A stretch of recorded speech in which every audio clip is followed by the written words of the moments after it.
Chapter 606. A streak of lightning flashed across the dark purple sky, and the clouds were boiling like porridge. Suddenly, a red dot appeared in the middle of the sky. Like a falling stone hitting water, a red circle appeared in the sky and spread out for half a mile. There was a soft buzzing sound. "Brando, this is..." Orthlis's voice was a little cautious. "I know." Brendel's face was expressionless as he watched the scene unfold. The soldiers on the princess side in the forest finally noticed the change above their heads. They looked up stiffly and saw a huge shadow gradually appearing under the red circle. It was a battleship.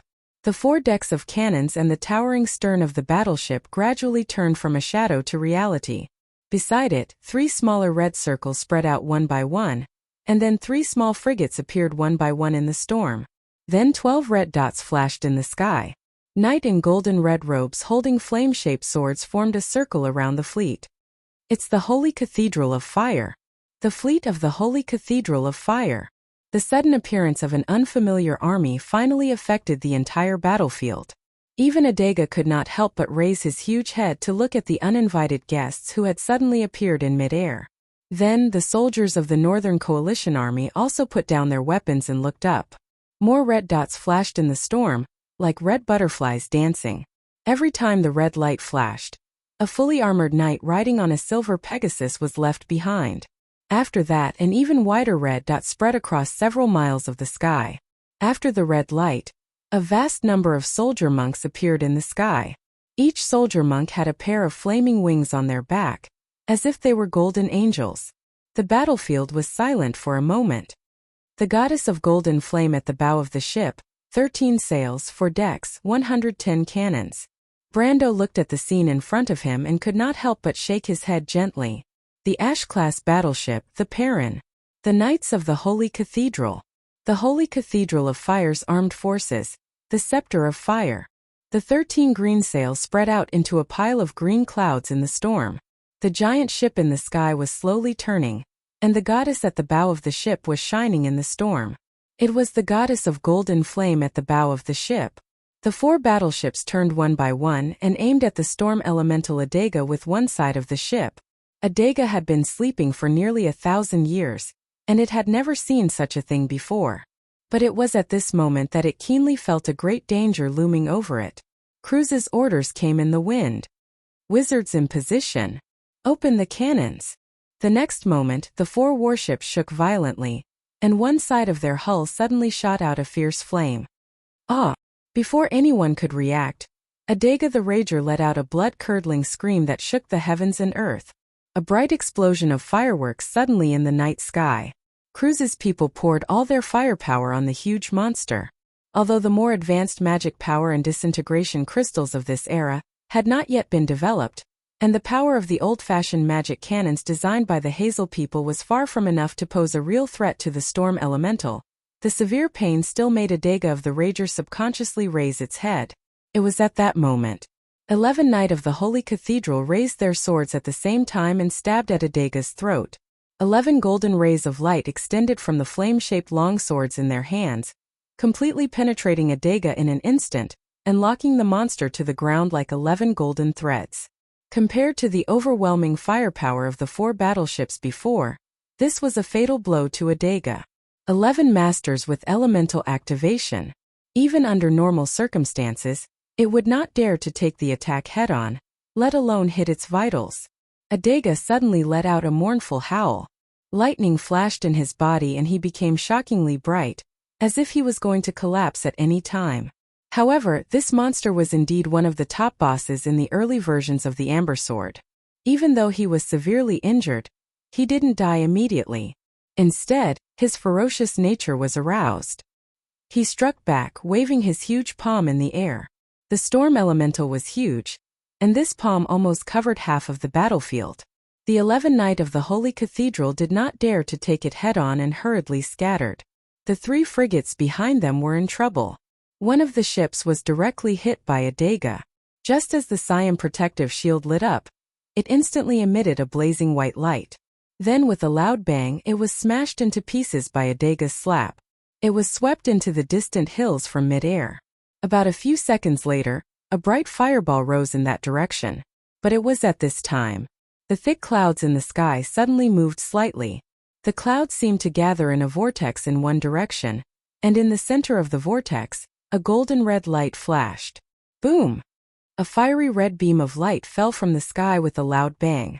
Like a red sword, it pierced through the head of Adega the Rager in a flash and nailed it to the ground. The storm in the center of the battlefield suddenly stopped. There seemed to be a faint sigh in the wind and rain. Then, in the blink of an eye, countless lightning spread out from Adega's body and tore its body into pieces. It turned into clouds and dissipated in the storm. Then everyone on the battlefield saw a tall knight in a long cloak in the clouds pulling out his long sword from the lightning. It was the deputy commander of the Holy Cathedral Knight Regiment, the Golden Flame Sword Williams. The Northern Coalition Army suddenly let out a cheer. It was shocking. Williams, the deputy commander of the Holy Cathedral Knight Regiment, calmly looked at the ants on the ground. There was not a trace of superfluous expression on his face, but golden lines of law surrounded his long cloak. His eyes also turned golden. He held the long sword in his hand and looked down.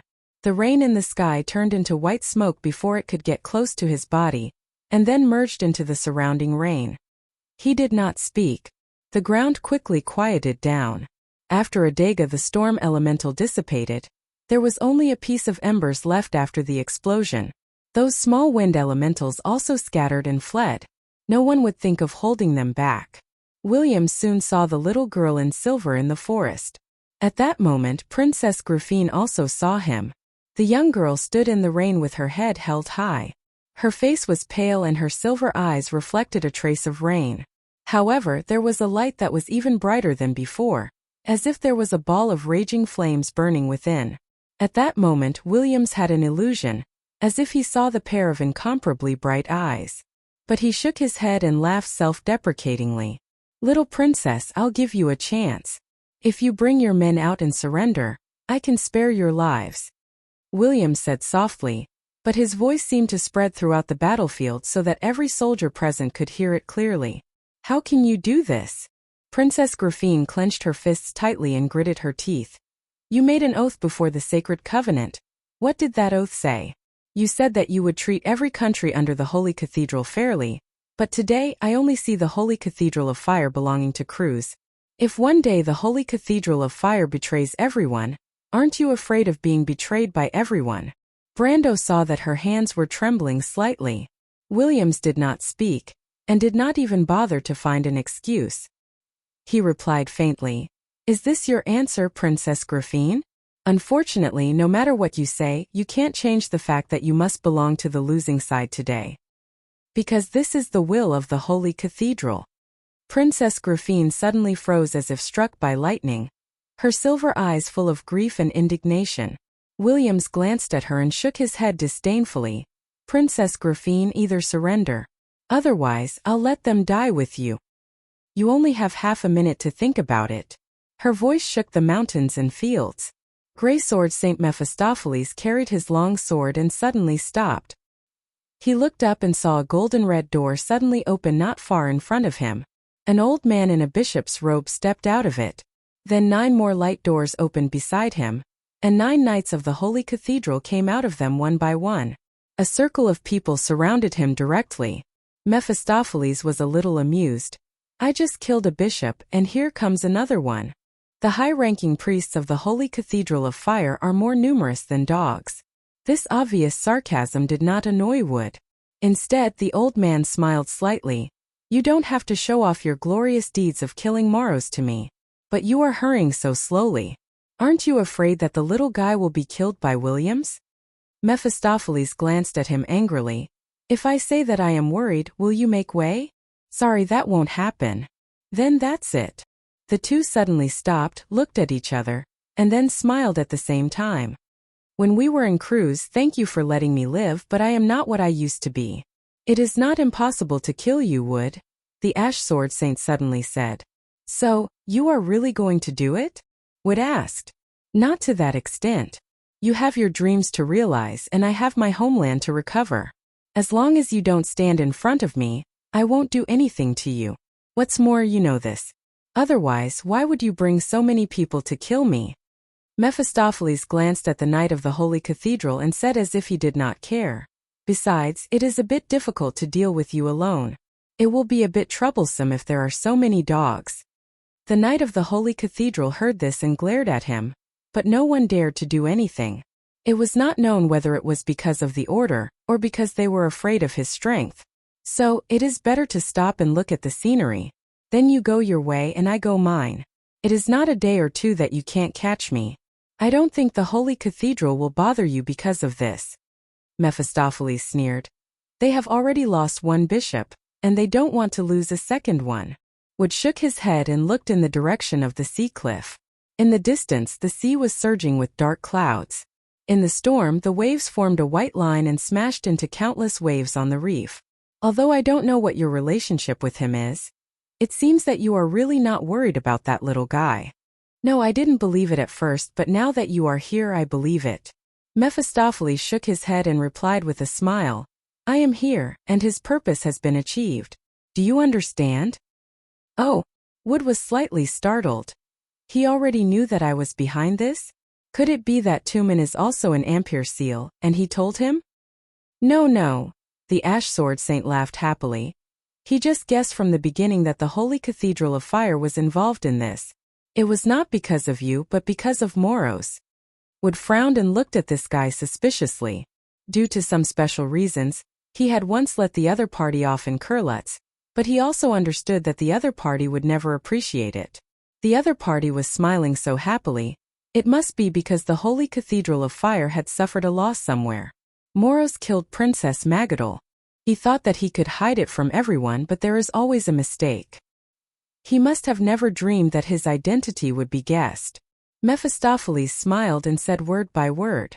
That young man is really sharp. Wood's eyebrows raised, and his face suddenly changed.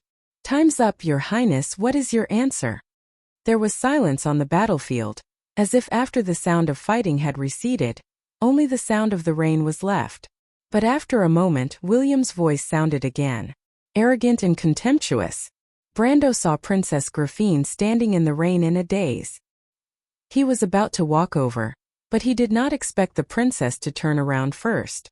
In the pouring rain, the half-elf girl's silver eyes were filled with determination. Mr. Brando, I have decided to surrender to the nobles of the north. Brando could not believe his ears. He stared at the princess with his mouth agape. But Princess Graphine said softly, after I die, there is still one person in Erewhon who can pick up this dream. I believe that person, I believe that he did not lie to me. She raised her head and looked at everyone in the forest. If these people survive today, one day, they will be the seeds of Erewhon's future. Your Highness. Mr. Brando, I only have one request. She looked at Brando and her eyes were amazingly bright.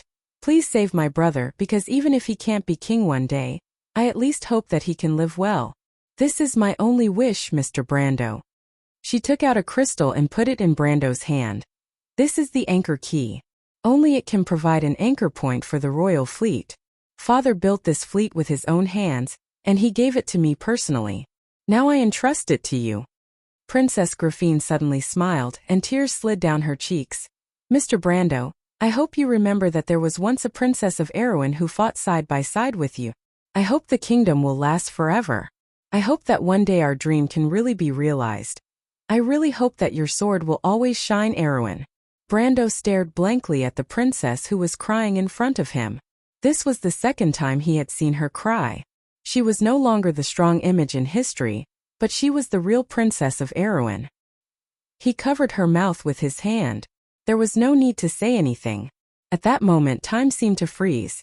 Brando pulled out his sword and stepped past the stunned princess. He had already raised his head and replied softly, There is no need to say anything, Your Highness. Please have hope. Don't give up your dream. Because today, history will not repeat itself. The future of this kingdom, I will personally change it for you to see. And from this moment on, everything in the past has already disappeared. There will no longer be the crying of Butchie, and no more crimson sorrow. Here the kingdom has not deviated from the path of glory, and everything can still be salvaged. Not far from him, the female knight Maynard who heard his words raised her head as if she had been electrocuted. But Brando had already raised the Halrangaya in his hand and pointed at the person in the air. "Williams," Brendel yelled. 40 years later, the accounts. Today I represent those people from that day to ask you to pay it back. Are you ready?" The forest was silent, and the entire battlefield seemed to be left with only the silhouette of a single person. And in front of him was the huge fleet of crews. Oh, to be continued. If you like this work, you are welcome to come to Chidian. Come to vote for me. Your support is my biggest motivation. Chapter 607. Williams. The total account after 40 years. Today, on behalf of those people, I am here to ask you to pay it back. The young man's voice echoed throughout the battlefield. Other than his voice, the battlefield was silent. He stood on top of the forest, facing everyone, as if there was another world in front of him. The army of the Holy Cathedral of Fire was still there. But that moment was destined to be forever frozen in everyone's memory. Time flew by, and after they grew old, whether it was enemies or allies, there would be a day when they would remember everything that happened at this moment. It was a door of memory that had been opened, and behind it, time flowed like a river. Although it was quiet, it had the power to see through people's hearts. The veterans present finally remembered that a few centuries ago, their ancestors had also defeated the same enemy fair and square. Because Erwin had not only lost his honor, but also his courage. But today there was finally someone who stood in this position again. He picked up his sword, and there was a faint shadow of another person on him. That person stood on top of the holy white rock, with a smile in his eyes looking at the kingdom. His vision was so deep, as if it was an arc in the sky. In Princess Graphine's eyes, history strangely overlapped, and the burnt yellow lines seemed to outline an old picture. But the glorious impression in the picture was fading, and finally, only the back of the young man in front of her was left. The sound of the battlefield seemed to have been sucked out. Reckless. Williams's eyes darkened slightly. He raised the flame-shaped sword in his hand and was about to say attack, but before he could open his mouth, a violent swirl of air rushed towards him. Williams grabbed the swirl of air with his left hand and tore it into pieces, and immediately realized that it was just an ordinary wind bullet. How dare he attack him with something as insignificant as a wind bullet? His heart was filled with cold murderous intent, but at this time, he had already heard Brando order first, attack. Williams was finally enraged. Brando was simply looking down on the dignity of the Holy Cathedral. Even the craziest of cultists would not dare to do such a frivolous act.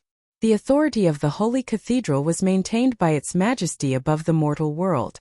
As the deputy commander of the Holy Cathedral Knight Regiment, he would not allow these scoundrels of Erewhon to shake the foundation of the Holy Cathedral. Kill all these heretics. Leave none alive. He coldly gave the order. A great battle was about to break out. The army in the sky immediately spread out. When the Divine Temple soldiers with flaming wings glided down, it was as if a meteor shower had fallen from the dark clouds, or as if molten steel had been poured down from the sky. It was all crimson. The 11 Templar Knight also charged towards the Anchor Mountain. 11 powerhouses in the elemental activation realm. This was a force that even Erewhon's entire country could not resist. Each of these proud knight had reason to believe that as long as they took action, victory would be as easy as crushing dry weeds and smashing rotten wood. However, a flag that seemed to be burning with golden flames suddenly appeared in their vision. The golden battle flag entered the battlefield. A dazzling radiance shrouded the entire valley in an instant. Amidst the radiance, Vampire Princess Andrea's dress seemed to have ignited with a layer of abyssal flames. After the flames subsided, a shiny pitch-black armor appeared on her dress. Everyone around her saw that the vampire princess suddenly turned into a blood-like liquid when the Holy Cathedral Knight of the Holy Cathedral of Fire moved, and then slowly seeped into the ground. But in the next moment, a drop of blood appeared in midair and turned into a ball of blood in an instant. Andrique stepped out of the ball of blood, and was already in front of the Holy Cathedral Knight of the Holy Cathedral of Fire. Her eyes were green and red, and the flame of the soul was burning fiercely. The blood in her hand was cast into the air, and the scarlet blood droplets formed a huge crimson moon in the rain. The crimson moon moved forward, and the first Holy Cathedral Knight to block its path was immediately unlucky. It was a secondary flame elemental knight, and his elemental element was related to purification. He subconsciously wrapped his hand in a ball of white flame to block Andrique's crimson moon. But in the next moment he let out a terrible scream. His law of purification immediately counteracted the soul damage of the crimson moon, which was also an element unique to most undead creatures. But Andrique not only had the soul elemental element, she was also a rare dual elemental user. Almost in an instant, her other elemental blood immediately sucked the flesh and blood out of the knight's arm. This is impossible. The Holy Cathedral Knight hurriedly withdrew his hand as if he had been electrocuted. Although it was only a moment of contact, when he raised his hand, his left hand was already white and ghastly. The rest of the Holy Cathedral Knight were shocked. They originally thought that Andrique was just an elemental awakener, and had underestimated her. But now they all reacted. The difference between a dual elemental user and a single elemental user was not as simple as 1 + 1 = 2. The combat power it brought was also multiplied. Elemental awakeners were naturally stronger than elemental awakeners, but it did not mean that there was an absolute suppression in combat power. Absolute power was absolute power, and combat power was combat power. These were two different things. Just like how Brando could often rely on the Planeswalker system to challenge people of a higher level. But just as they dispersed, a silver-white figure entered their field of vision. If it was possible at that moment, all the Holy Cathedral Knight of the Holy Cathedral of Fire would have immediately cried out in their hearts. F***CK. The silver fairy princess who appeared in front of them was riding a holy white single-horned dragon. The spear in her hand was more like a sharp sword. She was wearing a pure white robe and underneath, a shimmering chain mail could be seen. The Silver Elf Dragon King Cavalry. The single-horned dragon that Metisha was riding was said to be a descendant of the Silver Dragon King, Rodian. It was said that its bloodline was the closest to the pure-blooded dragons. It was a silver species and had extremely high intelligence. They lived together with the Silver Elves and were one of the Silver Elves' closest companions. The spear in her hand had even more origins. According to the ancient Elven language, the name of this spear should be Wiro, which meant immortal. Legend said that this spear was an imitation of the spear that the Azure Knight pierced through the dome. There were only 130 spears, no more no less. Therefore, the Silver Elf Dragon King Cavalry was only 130 at the beginning. That was the top army of the 14th grade. For a moment, the 11 Holy Cathedral Knight almost wanted to turn around and leave. The Silver Elf Dragon King Cavalry had always been just a legend. In ancient times they had participated in the final war with the Twilight Dragon, although they were cannon fodder. But that was a legendary era in itself. Later on, this mythical army had even been absent from the war against the Darkness Dragon. But today, she appeared in front of them again, making people suspect that the Twilight Dragon had returned to the world. But fortunately, someone finally reacted and shouted, "Don't worry, she's just a heroic spirit. She only has the strength of an elemental awakening." But even an elemental awakening was unsettling. The key was that there seemed to be many elemental level powerhouses among the enemy. After all, it was impossible for an elemental ranker to be unknown anywhere. And the key was that in their impression there were no such people in Aween. In a breath's time, the Shire and Ropar also appeared on the battlefield. The Shire was now wearing a silver robe. He looked more like an artisan wizard of Buga than a highland wizard. He had also matured a lot. He held a thick giant book in his hand, letting people know his profession at a glance. A scroll wizard of Buga. But what surprised Brando was that the Shire's elemental level was actually time. This was also one of the top elemental levels, and it complemented his space. This guy's face was also unusually good. Ropar's change was the smallest among them. This lizardman lord only had a few more battle tattoos on his body, and his elemental level was naturally related to fire. As soon as the four appeared, Brando immediately ordered in his mind, "Delay these Holy Cathedral Knight and buy me some time." At the same time, the 11 Holy Cathedral Knight also understood that it was impossible for them to break through the enemy's defense line immediately.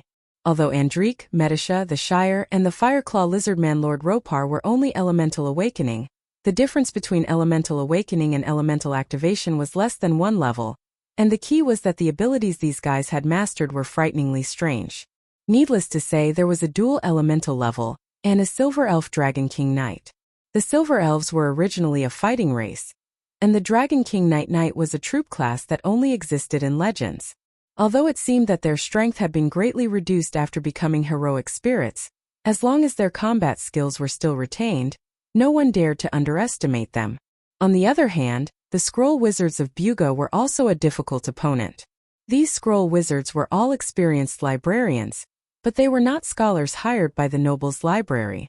They managed the magic books of the Buga Wizards, and each Scroll Wizard's mind was filled with all kinds of knowledge, and some rare spells that had never been heard of in the world. It was just that these Scroll Wizards were addicted to the world of words, and rarely appeared anywhere outside of the library.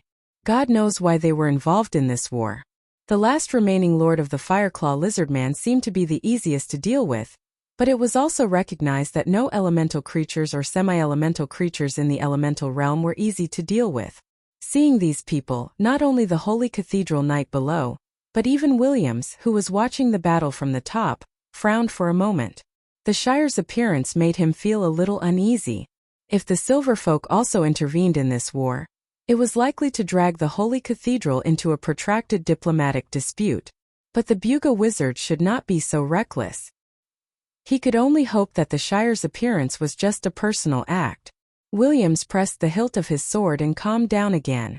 Although there were some variables, the balance of the battlefield was still far from his side. Since the princess's side did not know what was good for them, he did not mind teaching them a lesson with facts. Exactly. Brando ordered his summoned creatures to temporarily block the top power of the Holy Cathedral of Fire, but this was not enough to change the overall situation on the battlefield. In coordination with the attack of the Holy Cathedral of Fire, the Northern Coalition Army also sounded the horn.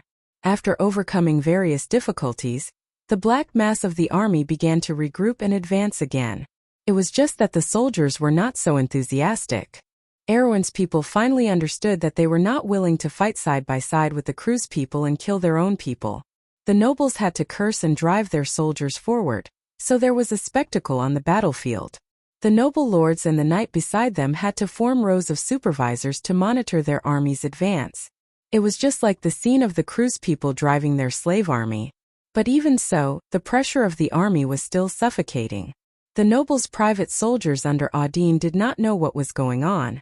They looked at the golden meteors in the sky, shooting straight in the direction of Anchor Mountain. And the army on the ground was advancing like a black cloud. It was a scene of doomsday. If they had the confidence to fight against the Northern Coalition Army before, they were now at a loss. Could this battle still be fought? Opposite them was the alliance of the Holy Cathedral of Fire and the Northern Coalition Army. No matter which side it was, they seemed to be somewhat unbeatable, let alone working together. Count Audine tried to reinvigorate the morale of his men, but the results were limited. The Count could not help but sigh. At this time, the Northern Coalition Army had already crossed the stream that had begun to surge in the storm, and was ready to enter the forest. Everyone could not help but feel a little desperate for a moment. "Mr. Brando," Princess Griffine asked softly, "should we retreat a little?" Brando withdrew his gaze from the sky and looked up at the main battlefield. There were so many enemies that it could be described as a vast ocean. But he shook his head. "Give me a little more time." He was waiting for an opportunity. But it was at this moment that a humming sound suddenly sounded on the battlefield. It was a horn, but it was not the horn of the Northern Coalition Army. It was a deeper horn sound. Another new enemy? Or reinforcements? Everyone could not help but be slightly startled and then looked up. Then they saw that in the endless rain, there was a sudden commotion in the southern formation of the Northern Coalition Army. This commotion was rapidly spreading, and almost in an instant, a huge gap appeared there. Reinforcements. Everyone's heart skipped a beat. But where would the reinforcements come from? Could it be that the princess's army had arrived? Impossible. Everyone shook their heads in their hearts. Even the first royal fleet had not entered the battlefield. How could the princess's army have arrived first? "It's Anthony's army." Count Audine suddenly put down the monocular in his hand and shouted with a trembling voice. "It's the royal faction." There was an immediate uproar among the Knight Academy students. "This is impossible. Didn't they leave already?" But it was indeed the royal faction's army. Anthony's coat of arms, Makarov's private flag, the Violet Earl's private flag, one by one on the battlefield, cutting into the main position of the Northern Coalition army like a sharp blade. Princess Grafine bit her lip and clenched her fists. They're back again? But how could it be? No one knew those people better than her. A group of black and red cavalry appeared on the battlefield. The cavalry cut into the battlefield from the side of Anchor Mountain and killed their way into the formation of the Northern Coalition army that was advancing. They stopped the huge army of the Northern Coalition army right in front of the princess's main position. Then, a knight took the lead and rushed out of the formation. The knight stopped in the rain and turned around on horseback. Then he lifted his mask. A young face was revealed. It was Eek. The young man raised his sword at Brando and shouted, "Noble Sir Knight, I've come as promised. That day in the Eversong Forest, I heard you talk about the dream of the night, the oath to pursue the late king, so I've come today. For Erwin."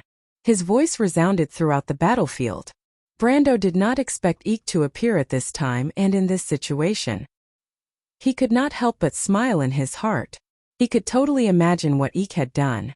That cunning fox Makarov must be furious right now. But he turned around and glanced at the princess. It was only at this moment that his heart suddenly calmed down. It turned out that he was not fighting alone here. It was not just him and the princess. There were many people fighting side by side with him. Just like in the game when he closed his eyes, he was surrounded by like-minded comrades.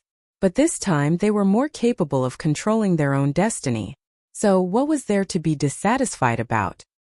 He smiled slightly and at the same time, drew the card that he had prepared for a long time from the deck. In the sky, Williams finally frowned. The appearance of Anthony's army was beyond his expectations. In fact, Erwin's Northern Coalition army had promised him that there would never be a third party on the battlefield. These damn bastards. He could not help but curse. But fortunately, it was just a private army of the Northern Coalition army. It was not a big deal. But it would be troublesome if they scattered the Northern Coalition army. He immediately raised the flame-shaped long sword in his hand and ordered the crew's air fleet on the side to stop Anthony's army on the ground. The cruise's flagship, Perrin, immediately began to readjust the direction of the hull. The black hole of the cannon was aimed at the flank of the Northern Coalition army, in the direction where Anthony's army appeared. But the wizards on the 3 warships did not have time to test the landing point of the magic cannon's first shot. Suddenly, there was a fish scale-like fluctuation in the space in front of the fleet. The space was in chaos. The chief wizard on the frigate Taylor screamed, "The portal is reacting, it's a new enemy. Fire! Fire!" The 3 Kurletzian warships fired subconsciously, and a bright fire suddenly exploded in the rain. But it was still a little late. For green halos suddenly opened in the transparent space, and the shadows of 4 black square towers slowly emerged behind them. Floating space towers. Tower wizards. It's the tower wizards, why are they here? P.S. It took some time to check something. Sorry, 5,000 words to make up for it. I'll consider it when the time is right. To be continued. If you like this work, you are welcome to come to Chidian.com to vote for me. Your support is my biggest motivation. Chapter 608. The Black Tower in the Highlands, the Scholars in the Wilderness, and the Melodious Wind Songs. This was the impression the world had of Karsuk. The Black Tower mages originated from the Silver Folk. When the first generation of Grey Robes mages began to build the Black Tower in the north of Dardanelle, Erwin had yet to be built. To this day, there were still the ruins of the famous Black Tower near Silver Horse City. However, the mages had gradually moved to the north, to the Nail and Charn regions to build huge libraries and cities. The Black Tower mages were closely related to Dai Lingia's Highland Knight, and both sides abided by an ancient treaty.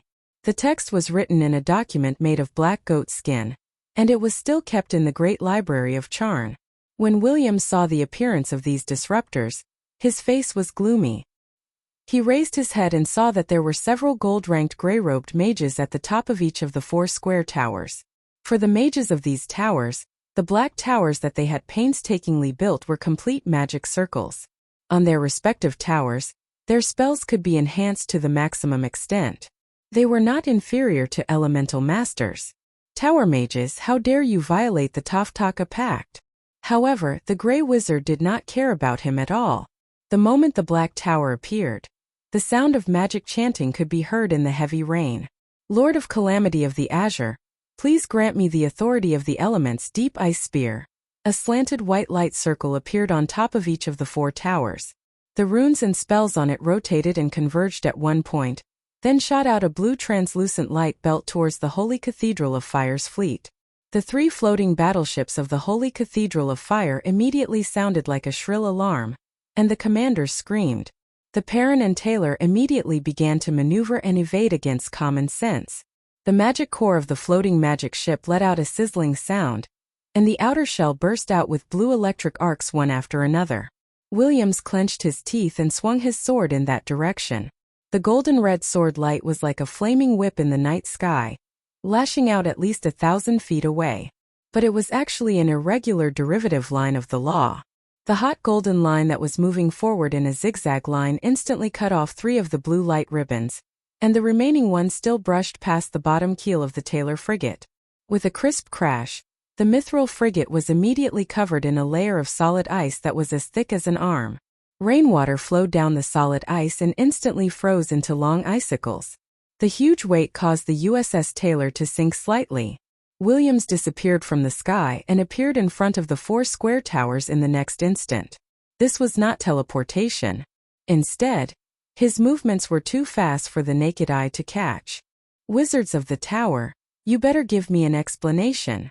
Haha, the cruise people are really arrogant. We have long since severed all ties with the Silver Alliance, so please call us adepts of the Black Tower, Sir Williams. Williams looked coldly at the wizards on the tower. As for why we are here, this is Erwin's civil war. We chose to support the Corvado royal family. It doesn't seem to have anything to do with you cruise people. Princess Griffine could not help but gently press her chest when she heard this from the forest below. Her slender fingers clenched into a fist. But of course, she knew that these wizards who stood aloof from worldly affairs would not support her for no reason. The only one who was related to them was the former genius of the Peloche family, the Shire, and the descendants of the Earthsword Saint Darius, who were related to him. She looked at Brando. The Corvado royal family is involved with the pagans. In the eyes of the Holy Cathedral of Fire, they are not qualified to inherit the throne. Wizards of the Tower, the holy war is imminent. I advise you not to get involved in this dispute. Williams raised his hand, and the entire battlefield suddenly stopped. The soldiers of the Holy Cathedral of Fire and the 200 Pegasus Knights suddenly stood still in mid-air. The Northern Allied army also retreated like the tide, distancing themselves from the Knights of Anthony. The Wizards of the Tower were a huge problem. He really did not want to involve them in this whirlpool that was getting bigger and bigger. What a joke. An angry rebuke. Brendel's hand was still holding onto the golden card, but he suddenly stopped. He looked up and coldly interrupted Williams. The Corvado royal family is involved with the pagans. Just based on your words alone? Williams was interrupted by Brando. His face turned green and he replied coldly, "Naturally, I can represent the Holy Cathedral here. I don't care to explain to a sinner like you. You just need to know that the Holy Cathedral will never make mistakes." Brando smiled contemptuously. To be honest, if it wasn't for the fact that the Holy Cathedral's words had too much power and he wanted to clear the princess' name, he wouldn't even bother to look at the other party's face. In his opinion, the historical Williams was a complete brainless child. It's up to you to decide whether it's right or wrong. Naturally, there will never be a mistake. Unfortunately, Saint Tassol, Fanzin, and even Eloranta won't agree with your bullshit.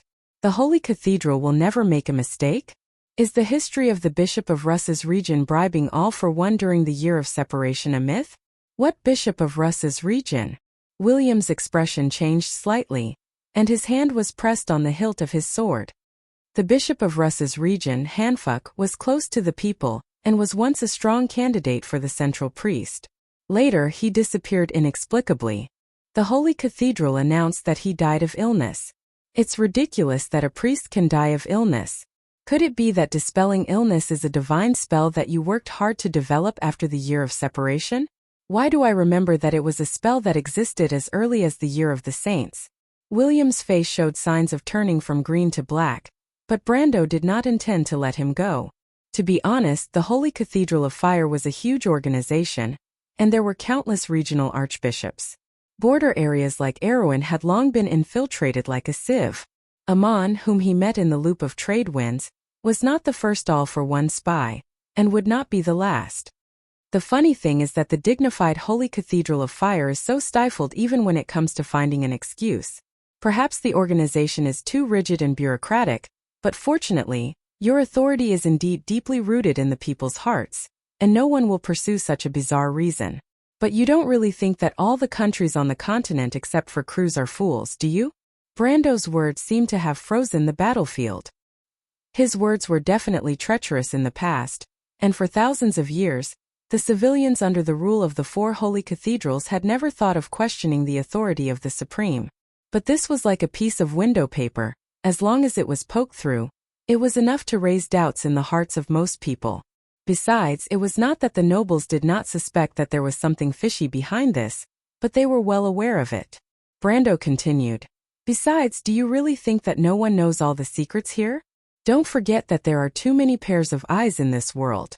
Wizards record history, astrologers predict the future, and only you think that you can hide from the world. Although the religious events in the Rus area have been dusty for nearly 3 centuries, there are many documents in Buga and White City. Even under the rule of the Holy Cathedral of Fire, there are still many descendants of those who know about it in Jacka and Eredeb. You think I'm lying? Then let me tell you the First Era 101 in West Chiefran. Enough! Williams looked at Brando as if he had seen a ghost. What Brando said was the most strictly guarded secret of the Holy Cathedral of Fire. In fact, the upper echelons of the Holy Cathedral of Fire were aware of the infiltration from below, but it could not be helped. They could not make everything public because authority was everything to the Holy Cathedral. But the question was, how did he know? When Brando said the First Era 101, Williams felt as if he had been stabbed in the chest by a sword, which happened to be the most critical point of the religious case. He did not know how Brando knew these details, but he was sure that if this was a nightmare, then Brando must be the biggest nightmare in front of him right now. With such a serious leak, even if he was implicated, he would end up in big trouble in the end. Although he was the deputy commander of the Holy Cathedral of Knights, do not forget that although the Holy Cathedral of Knights only had one commander, there were 7 deputy commanders. This is the difference between a sage and a mortal. The people's hearts are in turmoil, and being bought by the cultists can only mean that he has fallen into depravity. What does it have to do with the Holy Cathedral? The fact that the Holy Cathedral is dealing with such scum shows that the inside is still pure. Williams suppressed the uneasiness in his heart and answered seriously. You have a glib tongue, Sir Williams. If this is an individual case, then it is true. But as far as I know, the Holy Cathedral's performance in the periphery is not as good as you say. For example, Brando replied aggressively. Cut the crap.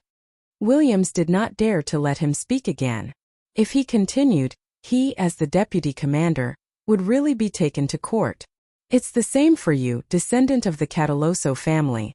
60 years ago, the Holy Cathedral made a huge mistake. But they will not repeat the same mistake.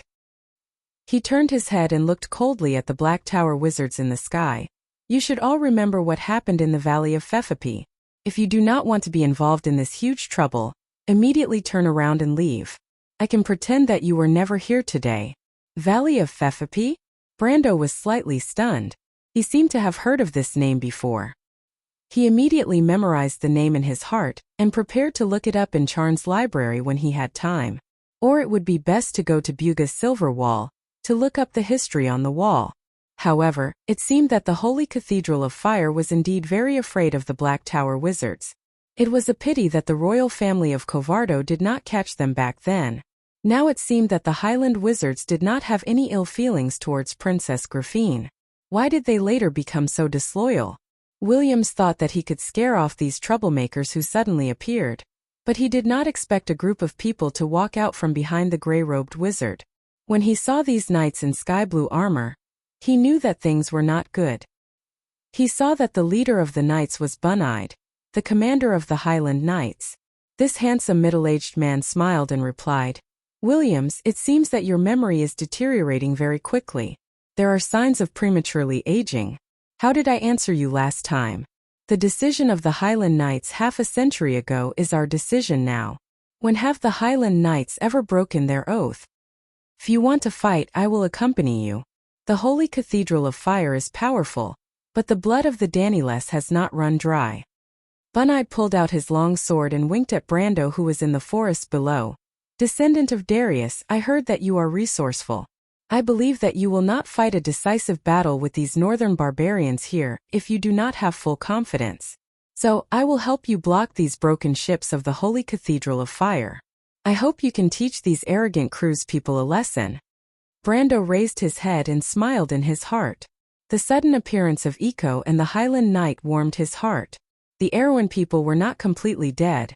At least some of them still had the blood of ancient pride flowing in their bodies. Of course. But these are probably the vanguard fleet of the cruise people. Uncle, you have to be careful.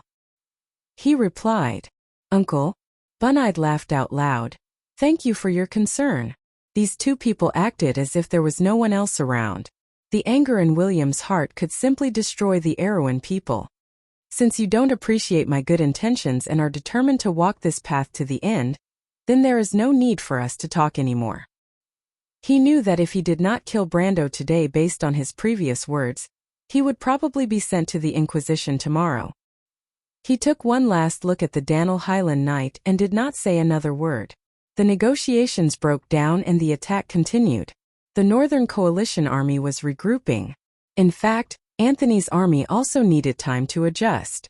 But the battle was about to break out. Brando lowered his head and shouted to Eco, who was not far away. Eco, can you stop the northern barbarians? It's a little troublesome. Eco waved his sword. I didn't expect there to be so many of them. Brando almost fainted. You didn't expect so many enemies and you still came. What kind of commander is this? He suddenly saw Makarov not far away, whose face was as black as the bottom of a pot. He suddenly understood how he felt. But Eco just smiled faintly and said, But it doesn't matter. The knight is only seeking death for the sake of his ideals. Brando shook his head. This guy is really crazy. But he did not want to die here with this dumb knight. The situation below had to be stabilized first before he had time to deal with the Sanctum Knight above. He finally threw the card forward and said, It doesn't matter. In that case, let me help you. How do you help? Brando did not need to answer. Because the grimoire of life was entering the field. A ball of pure white light was rising from the Anchor Mountains. It was like the first light in the darkness, giving life and spirit, described in the epic of the crew's creation. Suddenly, a huge book emitting the purest power of life appeared in front of Brando. At that moment, he abandoned the Sea Wave Gem and used the Sea Wave Gem's feature of sacrificing this card. Choose any card in your hand, and make it enter the field for free, to put in the 25-cost Grimoire of Life without any cost. Life Martha's domain. The majestic power swept through the entire battlefield in an instant. Everyone subconsciously turned to look at the direction of the white light, their hearts throbbing. Another divine artifact. Williams felt the flaming blade shards on his body vibrating slightly. This was the resonance between the divine artifacts. But the power of the divine artifact was far greater than that of flaming blade Odorfice, because he could deeply feel the reverence of the flaming blade shards. He raised his head just in time to see Brando's second spell. A white halo spread out from the young man's hand. Isn't this guy a swordsman? Williams thought. In fact, Brando was showing the mana cost of the Eternal Orb. The ability of the Eternal Orb was to tap and pay 5 mana to choose the next card to enter the field and provide a perfect copy. Brando paid 5 mana and copied the Grimoire of Life. When the 2 Grimoires of Life appeared in the sky above the battlefield, everyone's mind went blank. The twin holy artifacts. Williams immediately had a bad feeling, although Brando hadn't launched an attack yet. But he also roughly guessed the other's profession. He clearly noticed that the 2 books of divine artifacts were summoned into the battlefield by Brando. Although he didn't know what Brando wanted to do, even the prerequisite summon was a divine artifact. How bad could the follow-up be? For the first time, the deputy leader of the Knights Templar felt that the battlefield was out of his expectations. He never dreamed that a young man who was just elemental awakening would have such a backup plan. A young sword saint who was less than 20 years old and had elemental awakening, His real profession was actually a summoner? Was there any justice in this? Who would believe him if he said that? At that moment, Brando just happened to look up. At that moment, he was looking at Williams as a planeswalker, and for the first time, the vice-captain of the Knights Templar felt a deep sense of fear. He saw in that pair of young eyes the aura of a sovereign looking down on everything. It seemed to be saying, "Are you ready? Stop him." The fear in William's heart rose. He raised his long sword high and slashed down with the strongest strength in his life. That sword was like a ray of light in the sky, a golden red line parting the curtain of rain. The lines of the law surrounded the blade, like the hand of God smoothing out the darkness. With one slash, almost half of the sky was shining with the power of the law. At that moment, William's heart seemed to touch the boundary between life and death. A spiral peak suddenly appeared above his head, and the law spread out in all directions like a line. Then, he saw the extreme planes. It was pure white. The Black Tower wizards immediately noticed the abnormality of this sword. Bunny'd was the same. Although they couldn't understand the understanding of the ultimate power, after igniting the fire seed of the blossom element. However, Bunny'd felt a deep shudder in the air. Williams had actually advanced at this juncture? Was this scientific? Master Ashwood, teleport over there. He wants to kill Brando. He suddenly grabbed the tower of the Black Tower and shouted to the tower on the left. The gray robe wizard only hesitated for a moment, and suddenly clapped his hands. The Black Tower suddenly disappeared, and then in the next moment, it appeared in the path of William's golden sword. With a sizzling sound like a hot knife cutting into butter, a golden flame slashed across the center of the giant tower. In an instant, the supposedly indestructible Black Tower collapsed. The gray robe wizards on top of it immediately scattered and flew to the other giant towers. And William's golden sword flame was still moving forward, and it was not even blocked at all. Ah, the extreme realm. Bunny'd finally realized what happened, and the second half of his sentence was stuck in his throat. William suddenly opened his eyes. His eyes were calm and he gently exhaled. Unfortunately, it was still a little short. But this attack was indeed at the level of the extreme realm. He quietly looked at the line of golden law in the curtain of rain that was sweeping across half of the sky, approaching the treetop, and was about to hit Brando directly. This was the power of the extreme realm. But it was at this moment. Countless pure white light shields suddenly appeared in front of Brando, and each shield blocked in front of William's golden law. Each shield deflected the most powerful attack of the vice-commander of the Holy Cathedral Knights Order, as if a gentle hand was smoothing these hot golden lines one by one. In an instant, the golden flame that covered half of the sky was swallowed by darkness. It did not even hurt Brando at all. Brando still looked up at Williams, and used his mouth to answer the endless questions in the eyes of the Holy Cathedral's high-ranking member. Enroldo's Holy Ring, 10 points. Enroldo's Holy Ring, Paradise of Adversity X, 10 points. Spell instant, effect. The next attack will be ineffective. Sanctuary. William's hand was completely frozen in the air. Almost everyone on the battlefield was stunned. P.S. Oh, it's finally starting. Sob, I've been writing for so long. It feels like a century. Everyone, please give me some monthly votes. To be continued. If you like this work, you are welcome to come to Chidian.com to vote for me. Your support is my biggest motivation. Chapter 609. It was a magnificent strike supported by the power of the ultimate realm. The golden flames that filled the sky seemed to have brought the scorching heat of the elemental world to the battlefield. In the entire Kurlet's empire and the Holy Cathedral of Fire, there were no more than 10 people who had reached the ultimate realm. Each one of them had their own unique experiences to the ordinary people present.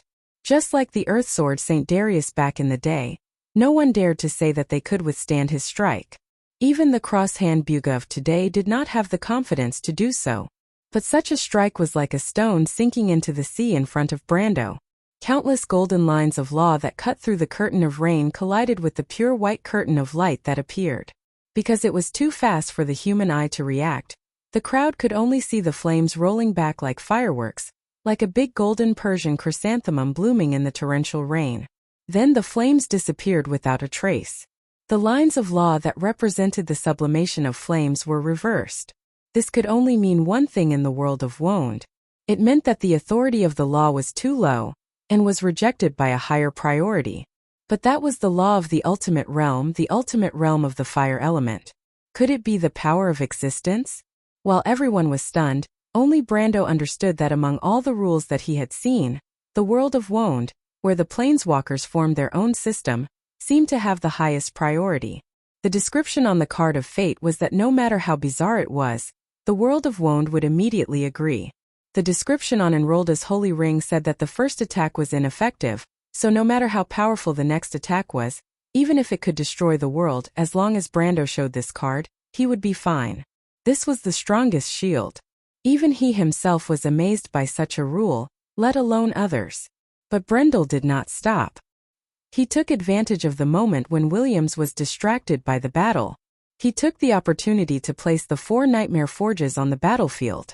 The Nightmare Forges crawled out from the ground like shiny metal beetles, about the size of a human head.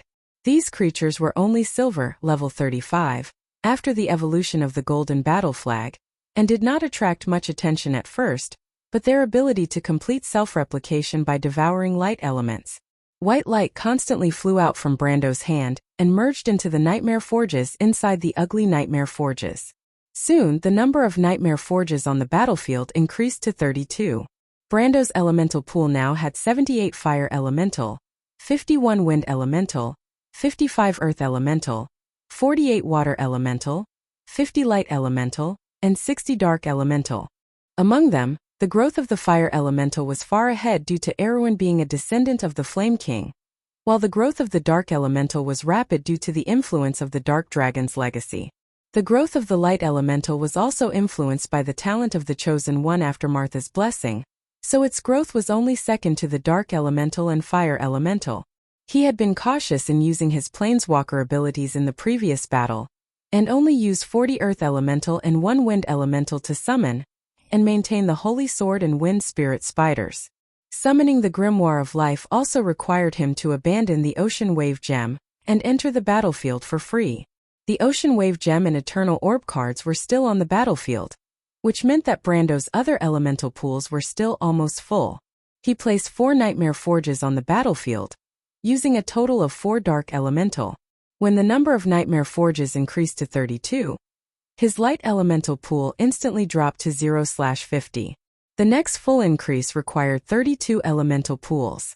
From 4 to 8, from 8 to 16, and from 16 to double again. The changes around Brando finally caught William's attention.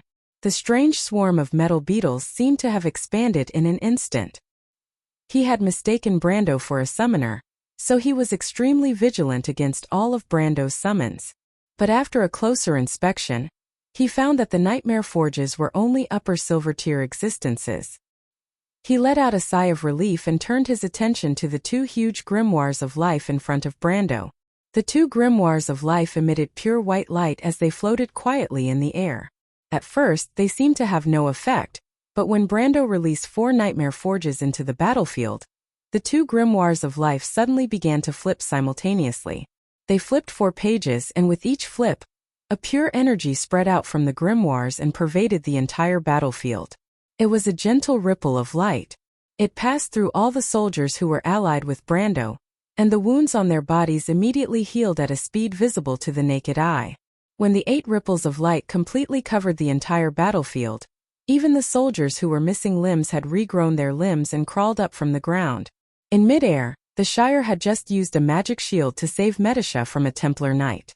But Andrique was stabbed in the abdomen by a female Templar Knight who rushed over, almost cutting her in half. The vampire princess groaned and immediately lost consciousness and fell from midair. But it was at this moment that a gentle white halo passed through her body, and her wounds began to quickly heal. After 8 consecutive halos, the vampire princess actually opened her eyes again. She paused in midair and stopped her fall. More importantly, his exhausted body felt as though it had been injected with vitality after several hours of rest. A miracle. At that moment there was only one thought in everyone's mind. Even the private soldiers of the nobles thought that there was at least one messenger of the god of life fighting side by side with them. One could imagine how much the morale of the ordinary soldiers would increase if they did not have to worry about being injured or even disabled on the battlefield. Almost immediately, The princess's army burst into cheers. The princess's morale was greatly boosted, but the morale of the Northern Coalition army, which was not high to begin with, was even lower. If it were not for the support of the Holy Cathedral of Fire in the sky, the nobles' army would have retreated immediately. Williams frowned. "Stop that summoner, don't let him activate the 2 divine books," he ordered his men. It was a little awkward to say that Williams had broken through the limit of his strength and swung his sword. Although he had benefited a lot, he was a little tired at the moment. Although there was no need to worry about self-preservation, it was a little difficult to break through the defense line of the Black Tower mages and attack Brando. He could only order the remaining 11 Holy Cathedral Knights to attack Brando. Hearing this order, the Shire, Medisha, Ropar, and Andrique immediately sensed danger. The 11 Holy Cathedral Knights of the Holy Cathedral of Fire were, after all, elemental activated powerhouses. In fact, at this time their defense was already very weak. If the opponent wanted to bypass them and attack the Lord, they really had no way to do anything. Brando. The Shire used the almost stagnant elemental time to form a wall of delay in front of him and reminded Brando.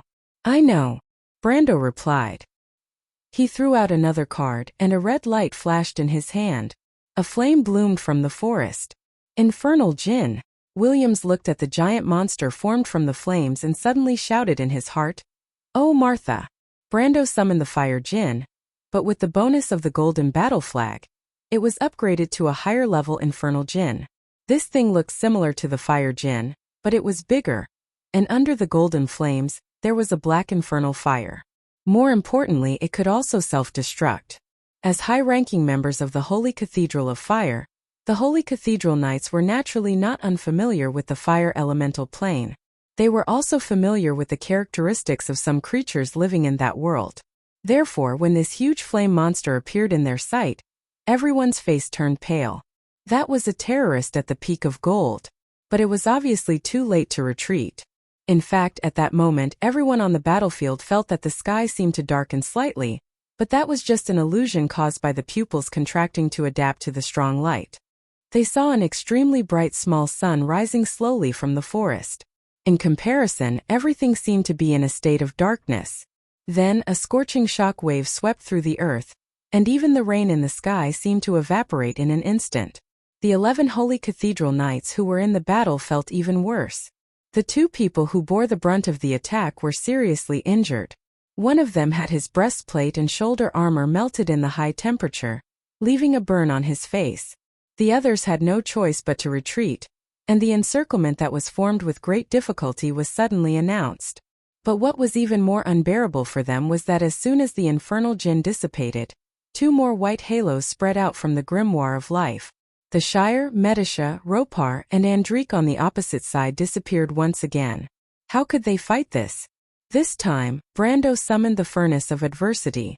Echelonius's Furnace of Adversity was the 3rd card of the Paradise of Adversity. The cost was 30, and he specified 30 wind elements in lieu of payment. At this moment, adding the cost of summoning the Fire Jinn, Brando's Fire Elemental Pool and Wind Elemental Pool were reduced to 6378 and 2051 respectively. When Echelonius's Furnace of Adversity entered the field, it had to be attached to a volcanic land card. Brando happened to have the Ember Volcano land card. As soon as he attached the card, an industrial-style metal building immediately appeared on top of the Ember Volcano in the Planeswalker's world. The Furnace of Adversity could be said to be the engine of the Paradise of Adversity deck. Its role was to sacrifice the creatures of the Echelonius series cards to obtain a special resource dedicated to this deck energy. However, Brando did not have any Echelonius soldiers on hand for the time being. He still needed time. Brando returned to the real world once again, and then threw out the 3rd last card from his hand. At this time, the situation on the battlefield had become white-hot. Almost all the soldiers in the valley were soldiers of the Northern Coalition Army and the Holy Cathedral of Fire. Anthony's army only occupied 1 foot of the battlefield. The Nagas, the Knight Academy's officers, and the White Lion Guard stood side by side with them to block the enemy's army in front of the main position. The situation looked precarious, but with the power of the Grimoire of Life, they were still able to hold on. The young man Eek, who was full of night thoughts, finally understood how Brando was going to help him. He could not help but shout excitedly, "Mr. Knight, I didn't expect you to be a powerful summoner." Obviously, this guy also recognized the wrong person. But Brando immediately made him even more wrong. The third last card he threw out was the pitch-black Death Sentinel card of adversity. The Death Sentinel card, the fifth card of the Paradise of Adversity, costs 15 dark elements. The characteristic of this card set was that there was no limit to the number of cards on the field. Each card would place 10 black spirit figurines, creatures called the Death Sentinels, into the field, and for every corpse on the battlefield, there would be an additional black spirit figurines, creature called the Death Sentinel. Brando had already privately argued that if there was a place where this card could be used the most, it would be the battlefield. And now it was the time for it to be used the most. Brando paid 15 dark elements, and the dark element pool was instantly reduced to 4,160 dark elements. But at that moment, the most spectacular scene since the beginning of the war appeared on the battlefield. At this moment, there were at least tens of thousands of corpses on the battlefield in the Marl Highlands. When the Death Sentinels entered the field, under the slippery mud and under the meadow, there was a crash sound as countless black arms broke out of the ground. Ah! Madara? Whether it was the Northern Alliance army or the soldiers on the princess side, they were all frightened and screamed in an instant. Some of them had participated in the First War of the Black Rose, and they were very familiar with Madara's ruthless fighting style. It was a nightmare to see a dead comrade appear in front of you in the next moment with a sword and attack you. But didn't the two countries sign a peace treaty? Why were these scary people here again? But at the next moment they realized that these were not the enemies of the past. Because these warriors suddenly appeared. Their bodies were covered with tattoos, their upper bodies were naked, and their lower bodies were covered with heavy armor. As soon as they crawled out of the ground, they immediately attacked the Northern Alliance army. Allies? Princess Griffine could not help but be stunned for a moment. Then she realized something, and her silver eyes widened slightly as she looked at Brando. Mr. Brando, these are... You are a necromancer? Brando smiled bitterly. In fact, he had always put this card last because the summoning effect was too similar to a necromancer's. He shook his head. Your Royal Highness, have you seen a living necromancer? Unexpectedly, this sentence made Princess Griffine think of something that she should not think of. She blushed and touched her lips subconsciously. As everyone knew, necromancers had no body temperature. I'm sorry, I thought too much, Princess Griffine said softly. Brando immediately rolled his eyes. But it seemed that necromancers had a bad reputation in the mortal world. He should use this card less in the future. In order to avoid misunderstanding, he explained, it's actually because of them. Them? Princess Griffine and Count Audine both saw the metal beetle beside Brando. Of course, they did not know that it was a creature called the Nightmare Furnace. This thing had never appeared in the history of Vaunt. Even Brendel, who was knowledgeable and familiar with magical creatures, could not recognize it for the first time, let alone these two natives who were born and raised in Vaunt. That's right, Brendel blurted out. This thing is called the Necromancer Beetle, even though it's a type of construct. Although it is a necromancer, it can cast simple necromancer spells. It was invented by an extremely brilliant rune master. Princess Griffine and Count Audine looked at the horrible nightmare furnaces. Seeing that their ugly appearance was indeed a necromancer's style of aesthetics, and that they were indeed necromancers, they nodded together. After all, people were more willing to believe what was more in line with their common sense. Brando, you are too good at lying. Only Orthlis could not help but sigh and say in his mind. Then she asked suspiciously, have you ever lied to me about anything? Absolutely not. Brando immediately shook his head. You saw it too, Lady Orthlis. I had no choice. The Wind Elf nodded and reluctantly accepted this explanation. While Brando was explaining, the Northern Allied army was in big trouble. The Death Sentinels summoned by Brando were different. The level of the Death Sentinels was related to the number of black cards a planeswalker had, x5. He had 3 black cards: Rogan's Swamp, Water of the Underworld, and Forest of Death. Therefore, the Death Sentinels he summoned were already level 15, which was equivalent to the strength of a lower Iron rank Death Knight. But under the Golden Battle Flag, they became level 25 Iron rank Death Sentinels. The range of a Death Sentinel card was about a few thousand feet, and it could summon about 1,500 black creatures. In other words, Brando had an army of 1,500 iron-ranked Death Sentinels. Coupled with the positive effect, brought by the name of Madara's undead army, the situation on the battlefield suddenly changed. This time, the Northern Alliance army could not advance any further. But what surprised Brando the most was that the problem of the human soldiers fighting side by side with the Death Sentinels did not occur. Even the private soldiers of the nobles accepted their new comrade in arms very well. It seemed a little unreal, but after giving it some thought he understood. He had obtained the talent of the Chosen One in the Loop of Trade Winds, which allowed him to maintain the morale of soldiers of different races when they fought together. However, this talent did not have any practical effects, so he had almost forgotten about it all this time. But he did not expect it to be like this. The next step was simple. The sacrificed Death Sentinels on the battlefield were entering the furnace of adversity one by one. 2 digits of energy quickly entered Brando's storage. At the same time, the 11 Holy Cathedral Knights in the air had formed a circle and were ready to attack Medisha. But at this time, Brando looked up and raised the longsword in his hand. The Halrangaya was pointed at a Holy Cathedral Knight in the air. A circle of black light gathered on the Halrangaya, and the second last card was immediately displayed. Lightning Storm. Lightning Storm, Paradise of Adversity 6. For energy, spell real-time, effect, tap all Nightmare Forges on the field, dealing 5 true damage to each of the Nightmare Forges. Enter the graveyard after use. Fire. Commander of the Echelonian Army, Turin. Everyone heard a piercing sound, and the 32 Nightmare Forges beside Brando shot out black lightning at the Holy Cathedral Knight in the air. The black lightning gathered in the air and formed a huge sharp claw. The Holy Cathedral Knight reacted quickly, and immediately used the lines of law to weave a golden barrier in front of him. But unfortunately, the description of Lightning Storm deals 5 true damage to each of the Nightmare Forges immediately took effect.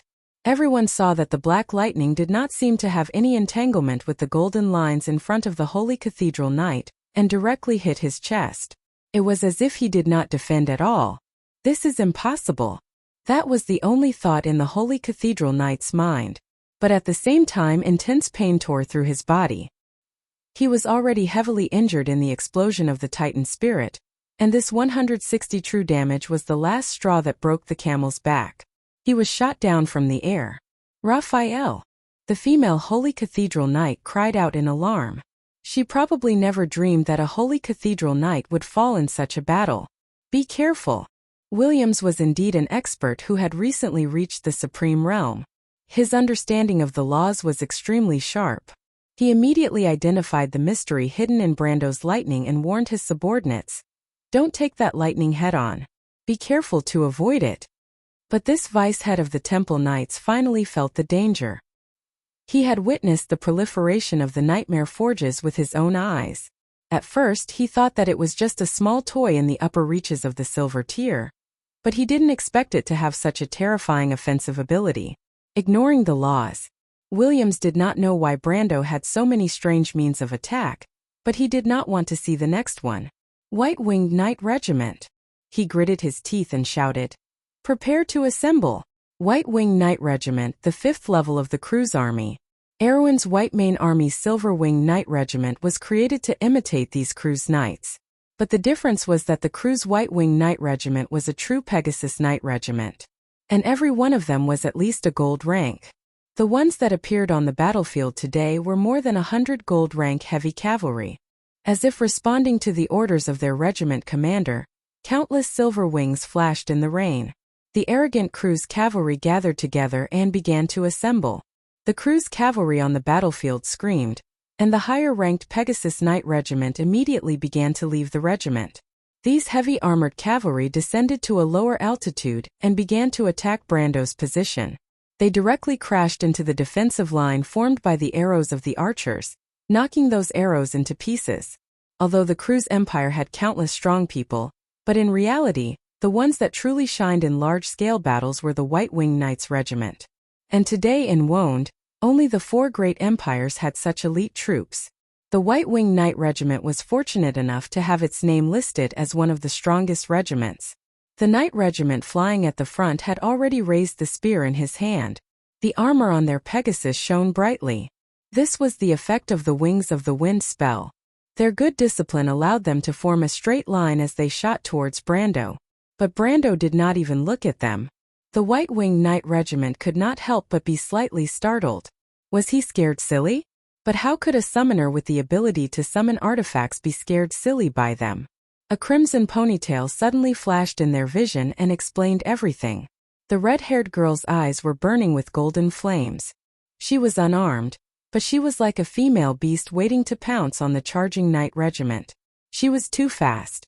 In fact, the leading white-winged knight regiment only had time to see her white fingers clenched into a fist that was getting bigger and bigger in his vision. Then with a bang, he was sent flying off the back of his horse like a cannonball.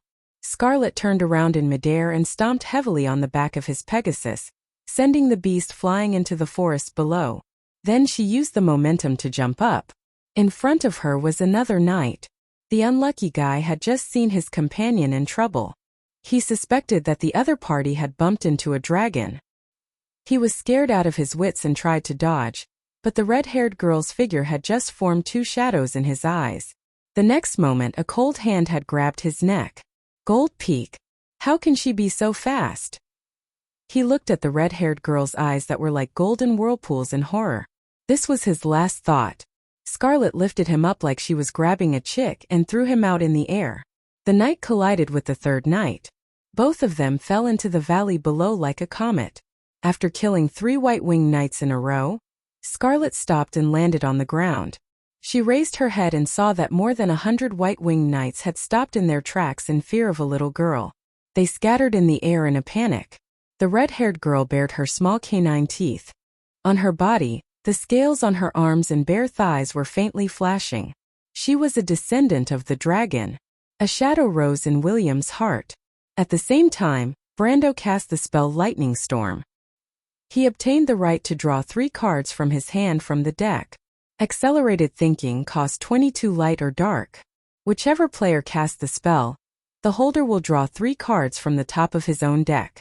Before the next effect of accelerated thinking, the player shuffled more than 8 cards from their hand back to the deck. This was the ability of the 8th card of the Paradise of Adversity. Brando had already prepared this barrier for a long time, and this was the real reason why he asked the princess to wait for a moment. Then he drew the top of the deck. Desperate Trojan Horse, Spirit Sunblade. A trace of a smile appeared on Brando's face. He did not expect that the power to counterattack would return to his hand so quickly. From the Paradise of Adversity, it was just a thin line. P.S. 7,000 words long chapter. That's enough. I want to ask for monthly votes. I also want to recommend a good book. Please help me add it to your collection plus red votes. If it's not from Chidian, you can buy Do Red North's Golden Throne, please. I won't say that this is Blackie's book, Get Lost. The Empire's suffering did not only come from the fall of today, but also from the glory of the past. But one day the Emperor's will resound in the trillions of worlds, calling for the return of the darkness not only for redemption, but also in response to a prophecy. The 2-headed eagle will spread its wings again, and the golden throne will be forged from iron and blood.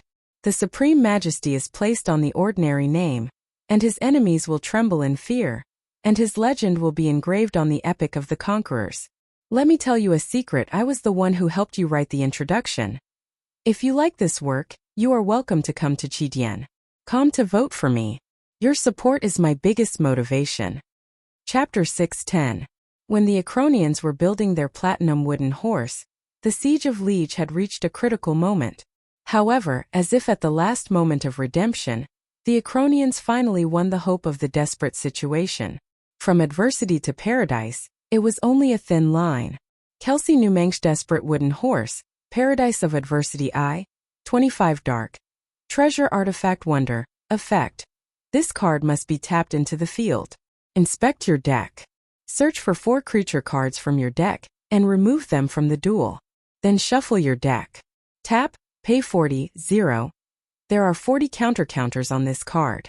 After this card enters the field, every time a non-black creature dies on your field, remove a counter from it. When you remove the last counter, use it without paying the spell cost. and place the card that was removed from the field into the field. Opportunity lurks in the storm. Hope in the desperate situation. Desperate wooden horse entered the field.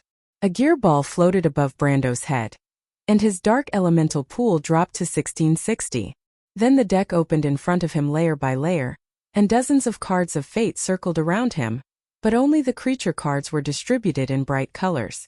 Vampire Baron, Rune Summoner, Glorious Martyr, the remaining 5 Death Sentinels, 4 Glorious Trumpeters, 4 Acronian Spellweavers, 1 Pristine Archangel and 1 Silver Colt. Brando stretched out his hand and selected the Glorious Martyr, Vampire Baron, and 2 Death Sentinels, and then placed them out of the field. On the battlefield, the cruise's White-Winged Knight began to gather in the sky again. The White-Winged Knights once again launched an attack, but this time they were facing the mercenaries of Lopez and Ropar's 2 teams of Fireclaw spearmen. Furlern stretched out her 5 fingers with a cold expression, and icicles blew out from behind her. The blade-like icy wind wrapped in ice crystals formed cyclones, and swept past the White-Winged Knights' formation, forming a thick layer of frost on the surface of their armor. The low temperature caused the Pegasi's flapping of wings to slow down. Their speed was also greatly reduced. Meanwhile, Yadi took the opportunity to shoot out thin bolts of lightning from her fingertips. Her target was not the knight on the horse. They were both gold tier. Although the elementalist could suppress the knight, it would take too much mana to kill him. It would also take too much time. Her target was the Pegasus. A knight's role was reflected in a group assault. Could a knight without a horse still be called a knight? Despite Tia's young age, she was still a proper mercenary of Lopez, an existence that players said was born for battle. According to her own words, she had participated in many wars between White City and foreign countries. Now it seemed that what she said was true. Her strategy worked. After the Pegasi were paralyzed, the White-Winged Knights fell from the sky one after another and fell to the ground in a daze. However, the gold-tier champions would not fall to their deaths from falling dozens of meters in the air. Although the White-Winged Knights were dizzy from the fall, they quickly got up from the ground and shouted to each other as they regrouped in the forest. Then, they picked up their spears and began to attack from the ground. In the forest, there were about 30 Fireclaw lizardmen and the Nightsong tiger waiting for the White-Winged Knight to come to them. They formed a huge horizontal line with the young knights of the Royal Knights, waiting for the White-Winged Knights to come to them. Druid Master Wojcik was also at the back. It was obvious that they were planning to hold the cruise knights here. They were buying time. Brando was also seizing the time to filter his cards. He was sacrificing a large number of defeated death guards on the battlefield to gain energy from the furnace of adversity. He then displayed High Spirits. High Spirits, Paradise of Adversity V. For energy, spell instant. Immediately resets all tapped Acronian cards. Enter the graveyard after use. Glory moves forward, morale is high, the soldiers will not retreat in battle. Due to the lightning storm, the overloaded Nightmare Forges immediately returned to normal amidst a series of sizzling noises. The Gearball Desperate Trojan Horse, above his head, also returned to normal from its horizontal state and began to rotate. At the same time, since High Spirits was a spell, it could activate the thinking acceleration barrier. So Brando got another chance to draw cards. 3 cards of fate flew out in front of him one by one. Lightning Storm, High Spirits, Energy Loss. There was no dawn. Brendel raised his head and saw 2 paladins attacking Seal. Ropar, the Lord of the Fireclaw, stood in front of the young mage in order to protect Brendel, and was slashed in the shoulder. White smoke and hot blood spurted out from the wound. He looked into the distance again. On the other side of the battlefield, Anthony's army was entangled with the Northern Coalition army, while Fleetwood and Buga were fighting with Garlock the Curious and Nicholas the Blazing. Buga the Cross was now slightly inferior to Nicholas, but Fleetwood had the upper hand against Garlock. He was worthy of the title of the kingdom's #1 wizard. And it was at this time that Garlock the Curious suddenly released a disintegration sword spell. Brando didn't even think about it. He raised his hand and used energy loss to directly take away Garlock's disintegration sword. Then he turned his hand and threw it at the Templar Knight in the air. The Templar Knight reacted quickly and immediately pulled back, barely avoiding the disintegration sword. But unfortunately, Brando seemed to have expected it, and had already activated Lightning Storm. Once again he tapped the nightmare forges and shrouded the unlucky guy with black lightning.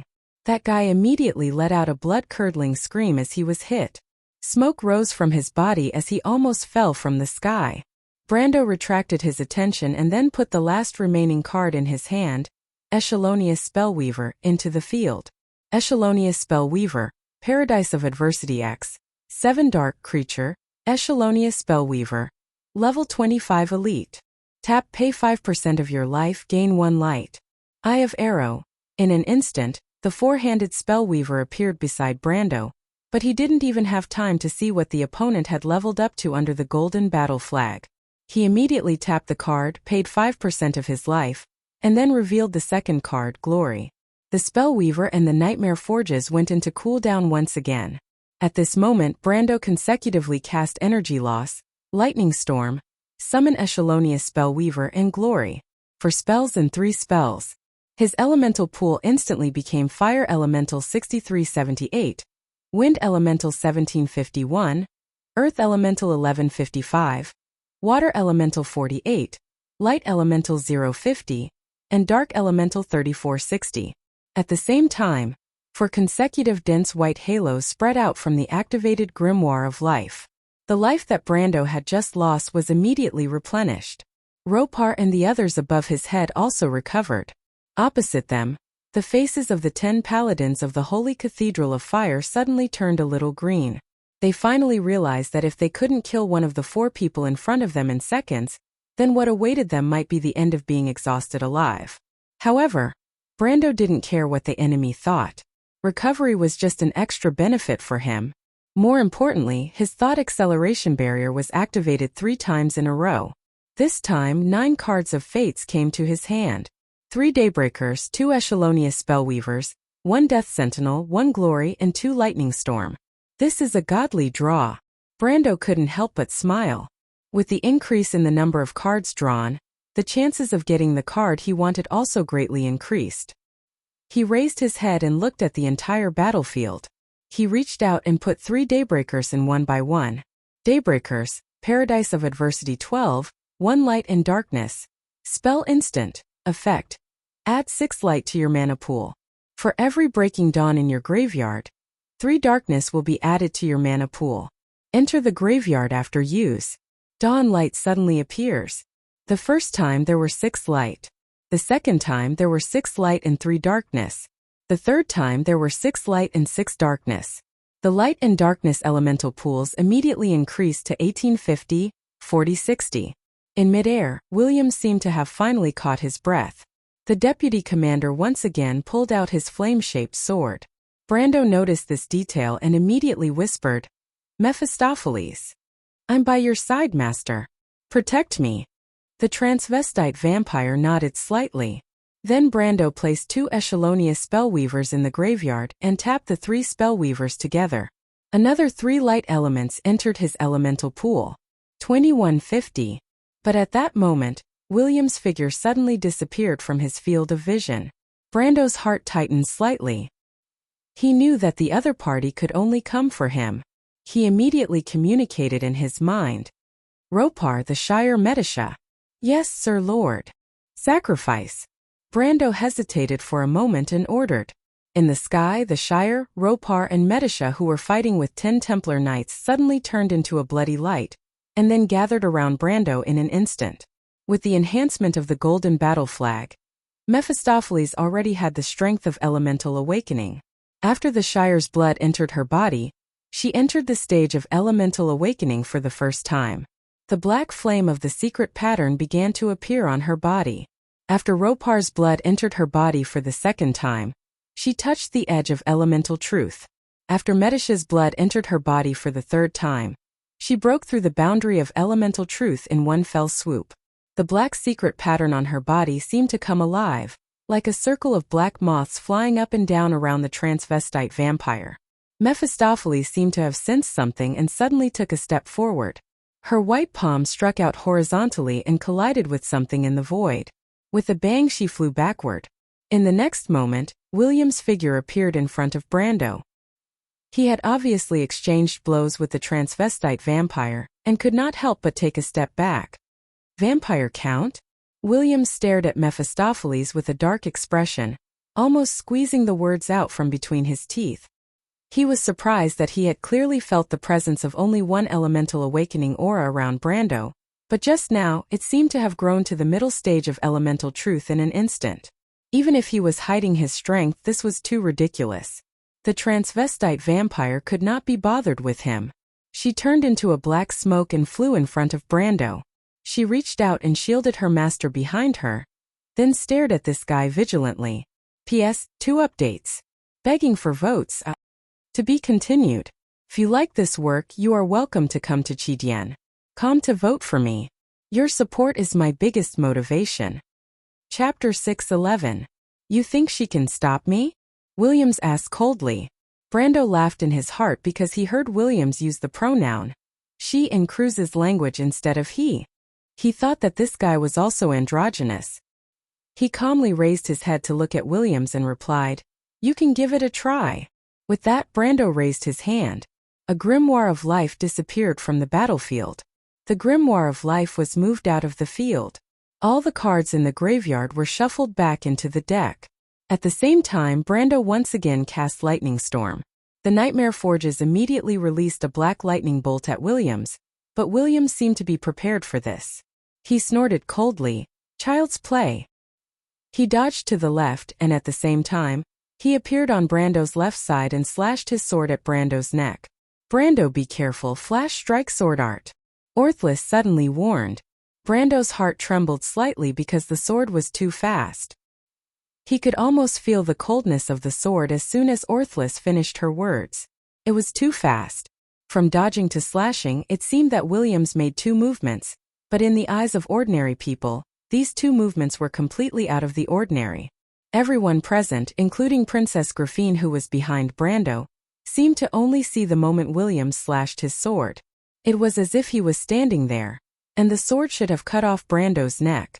It was natural and flawless. Ah! Princess Grafine's face turned pale. But unfortunately, the head that Williams expected to fly high did not exist. On the contrary, he only saw Brando's shadow in front of him gradually fading away. In the next moment, Brando suddenly appeared behind him, and the Halran Gaia in his hand slashed at his shoulder. Clang! Williams did not look back at all, but it was as if he knew that Brando was behind him. He put the sword in his hand behind him and blocked Brando's sword without looking back. The 2 swords clashed and sparks flew everywhere. This is 9 Luminaries sword art. The sword was blocked easily, but the expression on Williams's face completely changed. He was slightly startled and shouted, "How did you?" But before he could finish his words, a faint sound of thunder suddenly came from the ground. William's expression changed as he instinctively sensed danger. He hurriedly jumped up, only to see sharp rock spears suddenly break out of the ground beneath his feet. Crashing sounds could be heard as the rock spears, several meters long, created a rock forest below the Temple Knight's vice-captain. If he hadn't reacted in time, he would have been pierced by the rock spears. Halran Gaia! There was no need for Williams to remind them. Everyone recognized him. Oberway, Her Royal Highness, and the students of the Royal Cavalry Academy were mostly from noble families. They had more or less heard of the legend of Halran Gaia. As long as it was on the ground, this was the Halran Gaia. Williams's heart was also cold. Before this, he only knew that Brando was the descendant of the Sword Saint Darius, but he did not expect this guy to have so many secrets. Allies with the Nagas and Druids, outstanding strength, and the identity of a summoner. Now, even a dragon descendant and the Halran Gaia had appeared. He felt more and more that Brando was troublesome, and his heart was determined to get rid of him. But the moment this thought flashed in his mind, he saw Brando not far away pick up Princess Erwin and quickly retreat. Of course, he did not forget to look up and grin at him. This taunt? Not good.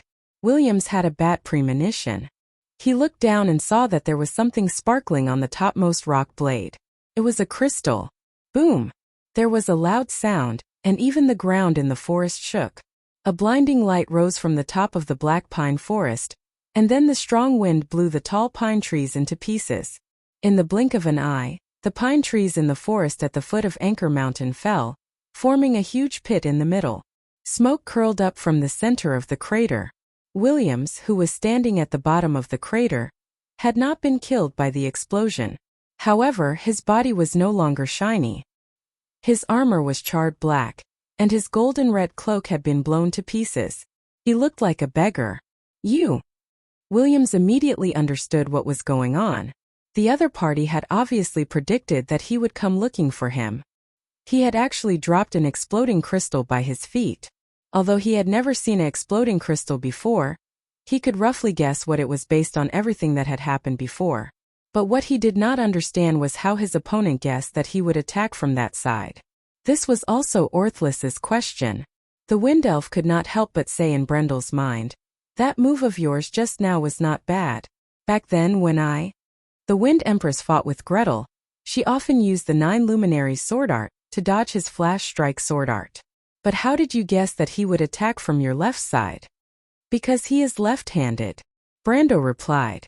Others might not know Williams, but he was familiar with him. In order to avenge the princess, he had fought with this guy many times. "You are so cunning, Brando. That is because you taught me well. I did not teach you this. There is an old saying in the 9 Phoenixes, what the master teaches depends on the individual." Brando smiled. Orthlis was speechless. Brando was arguing with Orthlis, but it did not mean that he did not take Williams seriously. In fact, the explosion had just occurred. He immediately put down the princess and quickly pulled back. "Mr. Brando!" Princess Grafine called out. She saw Brando and Williams leave the crowd one after another. The deputy commander of the Sanctum Knight Regiment quickly caught up with the former, but this time the Mephistopheles blocked him. At the same time, Brando once again put down the third card, Glory. Echelonious Spellweaver, and the Nightmare Forges went into reset again. At the same time, the filtering cards of Lightning Storm and Glory allowed him to draw 2 more Daybreak cards. But what surprised him even more was, he also drew back and rolled his Holy Ring, which was shuffled back into the deck. "It's here." Brando looked up. Williams had already swept away the Mephistopheles, blocking him with his sword. The female vampire crashed into the forest like a meteor, raising a cloud of dust. The peak of the law, the enlightenment, the gap between the two was still too big. Williams withdrew his sword and looked at Brando. There was no one between the two anymore. At the same time, Andrique, who was in mid-air, finally reached the end of her life under the siege of 10 Sanctum Knight. 3 sharp swords pierced the chest of the vampire princess almost at the same time. But at the same time, Andrique used the last of her strength to stab the neck of the female Sanctum Knight, who was caught off guard. Under everyone's shocked gaze, a rain of blood. Both Andrique's and the Sanctum Knight's blood slowly descended from mid-air. "The second one." The vampire princess replied calmly. The soul flame in Andrique's eyes seemed to fade in an instant, and then she closed her eyes. Her skin was as white as frost, and she was quiet like a real princess. 9 Sanctum Knight passed over her falling body. Higher up in the sky, the fleet of the Holy Cathedral of Fire was engaged in a fierce battle with the Black Tower mages. Arrows, explosions, and even magic were intertwined between the Black Square Tower and the 3 warships. The layers of magic shields that shrouded the tower and the warships were blooming with the brightest and most dazzling light. Almost every moment, countless attacks exploded on top of it. The Wyvern cavalry of the Southern Legion once again joined the battle. Nosida tightly held onto the dragon spear on his saddle. The wind and rain accompanied him, and beside him, more Wyvern Knight were soaring in the sky. On the back of each Wyvern was a blurry face. He only vaguely remembered that it belonged to someone from the Southern Legion. No name, but history was written. The crew's fleet immediately adjusted their direction again. Bright flames exploded between the Wyvern Knight, and giant beasts fell from the sky. But even more Wyvern Knight passed through the dense barrage. Nosida screamed and ordered the Wyvern Knight to climb up. The crew's fleet had no choice but to open the green magic shield and let the Wyverns pass over them. The first wave of Wyvern Knight attacks immediately threw a fist-sized exploding crystal. The dazzling light created a pure white halo in the air. The frigate Taylor's protective shield flickered 10 times before it shattered like glass. Then, a ball of sparks exploded on the side of the frigate. The floating battleship immediately tilted to one side. A set of magic-powered turbines on the ship quickly generated electric arcs, and then exploded due to overload. Then the ammunition room exploded as well. The entire battleship spewed out a huge ball of fire in the air. It began to roll over and slowly descend. Finally, it fell into the formation of the Northern Alliance Army. The other frigate Jigsaw was in a slightly better condition, but there were bright flames on the ship. Only the Empire's flagship Perrin was still standing strong in the wind and rain. The flagship's magic shield almost didn't move under the impact of the exploding crystal. It was just that under the siege of the Black Tower mages it was also in danger. But it was at this time. Suddenly there was a throbbing roar in the clouds, as if a giant beast was passing through the clouds. On the Black Tower, Bun-Eyed, the leader of the Highland Knight Regiment, looked up and stared in that direction. Then he saw a red dot. Then more red dots appeared on the sky. 1, 2, 3 more than 20 red circles opened up under the black clouds at the same time. In the rain, the shadow of a giant golden red ship was gradually transforming into reality. A huge fleet was entering the battlefield. Finally, after the vanguard fleet of the Holy Cathedral of Fire, their main fleet finally arrived on the battlefield. All the mages on the Black Tower couldn't help but stop their spell movements at that moment. In the air, the Wyvern Knights of the Southern Legion were also in a panic and were flying back. The second fleet of the Crew's Empire, Canolia, entered the battlefield. Before Brando noticed what was happening above his head, 9 Holy Cathedral Knight had landed beside him. In front of him, Williams, the deputy leader of the Knight Regiment of the Holy Cathedral of Fire, held his sword horizontally, and the golden lines of law once again extended from behind him. He moved forward, and wherever he passed, there was a sea of fire. Descendant of Darius, do you have anything to say before you die? Williams, Brando suddenly said seriously, if the Holy Cathedral of Fire could really keep its word, maybe the result wouldn't be like this. But if you were given a chance to start over, I wonder if you would still choose to do so? It's too late to beg for mercy. The deputy leader of the Holy Cathedral Knight Regiment replied with a cold face. No, Brando smiled. I just want to say good luck. What did he mean? Williams was slightly stunned. At that moment, Brando put down 2 more Daybreakers. Light Elemental Pool. 3350 Dark Elemental Pool. 4360 he duplicated the Nightmare Forges for the 4th time. And at the same time, the counter on the Impasse Trojan Horse finally reached 40. Brando tapped the Impasse Trojan Horse, and then the Impasse Trojan Horse's ability, when tapped and the requirement is met, move the opponent's card into the battlefield, was activated. And now Brando's opponent cards were Glorious Martyr, Vampire Baron, 2 Death Sentinels, and Sacred Grimoire of Life. A golden sword slashed straight, but Enrolda's holy ring lit up again. The cycle is complete. Brando smiled again under the pure white light shield. Good luck, Williams. Accelerated thinking was activated, and then he began the next round of drawing cards. P.S. Begging for votes. Begging for votes.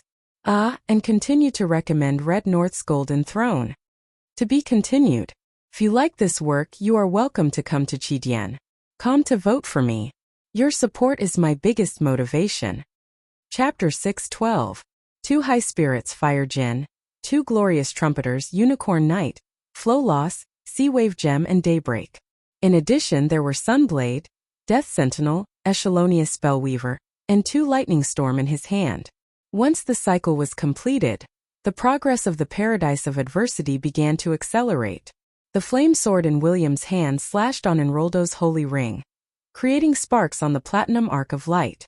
At the same time, a glorious martyr wearing a white robe, a sun crown, and a golden staff entered the field.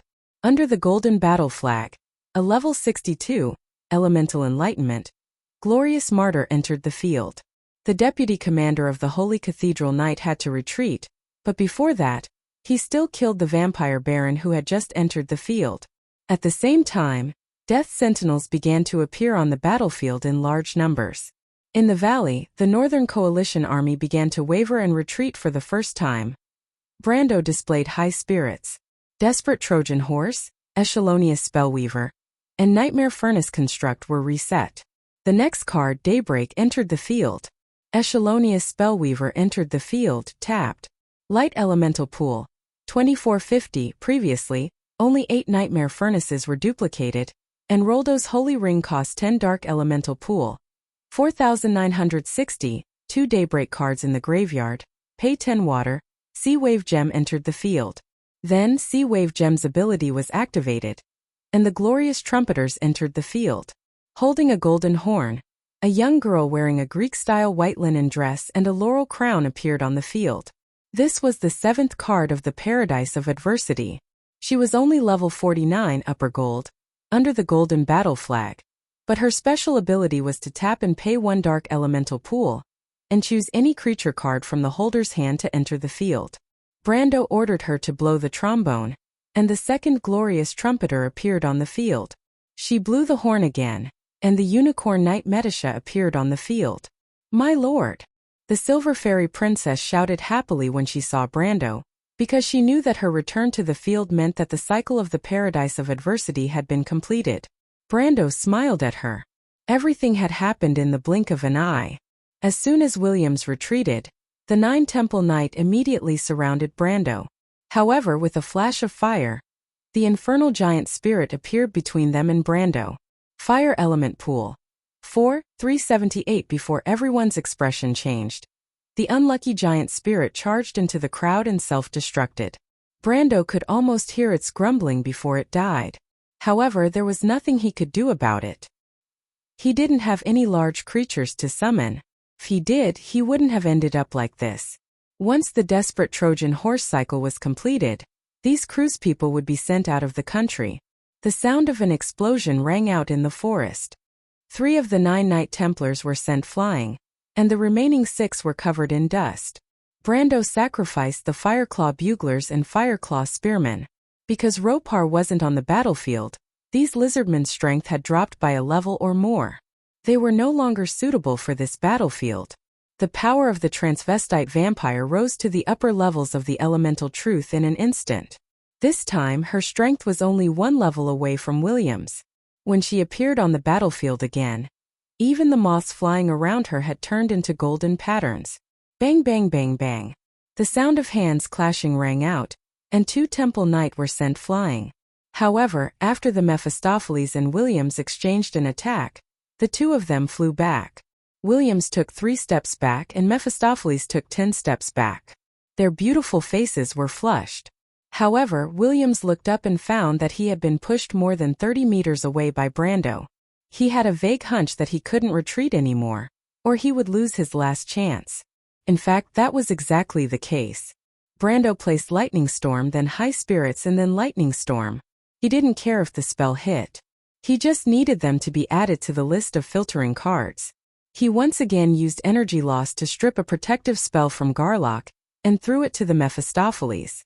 2 High Spirits, 2 Lightning Storms, Energy Loss, Daybreak, 6 spells. At the same time there were Echelonious Spellweaver, 2 Death Sentinels, Glorious Martyr, Vampire Baron, Sea Wave Gem, 2 Buglers, Unicorn Knight, Fire Djinn, and 15 spells. The 2 Grimoires of Life that reappeared on the battlefield flashed with a pure white light. Such a spectacle appeared on the battlefield. No matter how powerful the attack was, as long as it hit the soldiers of the princess's army, the wounds would heal instantly. Even the steel swords were squeezed out of the regenerated muscles. The morale of the Northern Coalition army completely collapsed at this moment, and they began to retreat slowly. Brando moved a Grimoire of Life out of the field and shuffled all the cards in the graveyard back into the deck. Then he began to draw cards. 18 cards. 3 High Spirits for Lightning Storms, Vampire Baron, Sea Wave Gem, Glorious Trumpeter, Fire Djinn, Highland Squire, Wolf Den, Fireclaw Spearman, and 4 Daybreak. Brando raised his head, and his eyes flashed with an unusually bright light. He smiled at Williams, revealing his white teeth. At that moment he was like a ferocious beast that chose to devour people. 18 cards, 11 spells, which meant that he would be able to grab 33 cards next time. This was the core meaning of the Paradise of Adversity. As long as the accelerated thinking was on the field, the Planeswalker's cycle would get faster and faster. There was no limit. In the end, the speed at which he cast spells would only be related to the speed at which he cut cards and nothing else. This was the storm. Tap the impasse Trojan horse. The Grimoire of Life was moved into the field again. This was an endless cycle. the killer move of the Paradise of Adversity, Williams finally found the problem. He killed the vampire Baron, Andrique, and Ropar again. His men also killed the Fireclaw Spearman and the Rune Summoner. But it was meaningless because they were gradually getting away from Brando. The opponents they killed often appeared on the battlefield in less than a second. They were so fast and varied that it made one's hair stand on end. Everyone in the forest was stunned.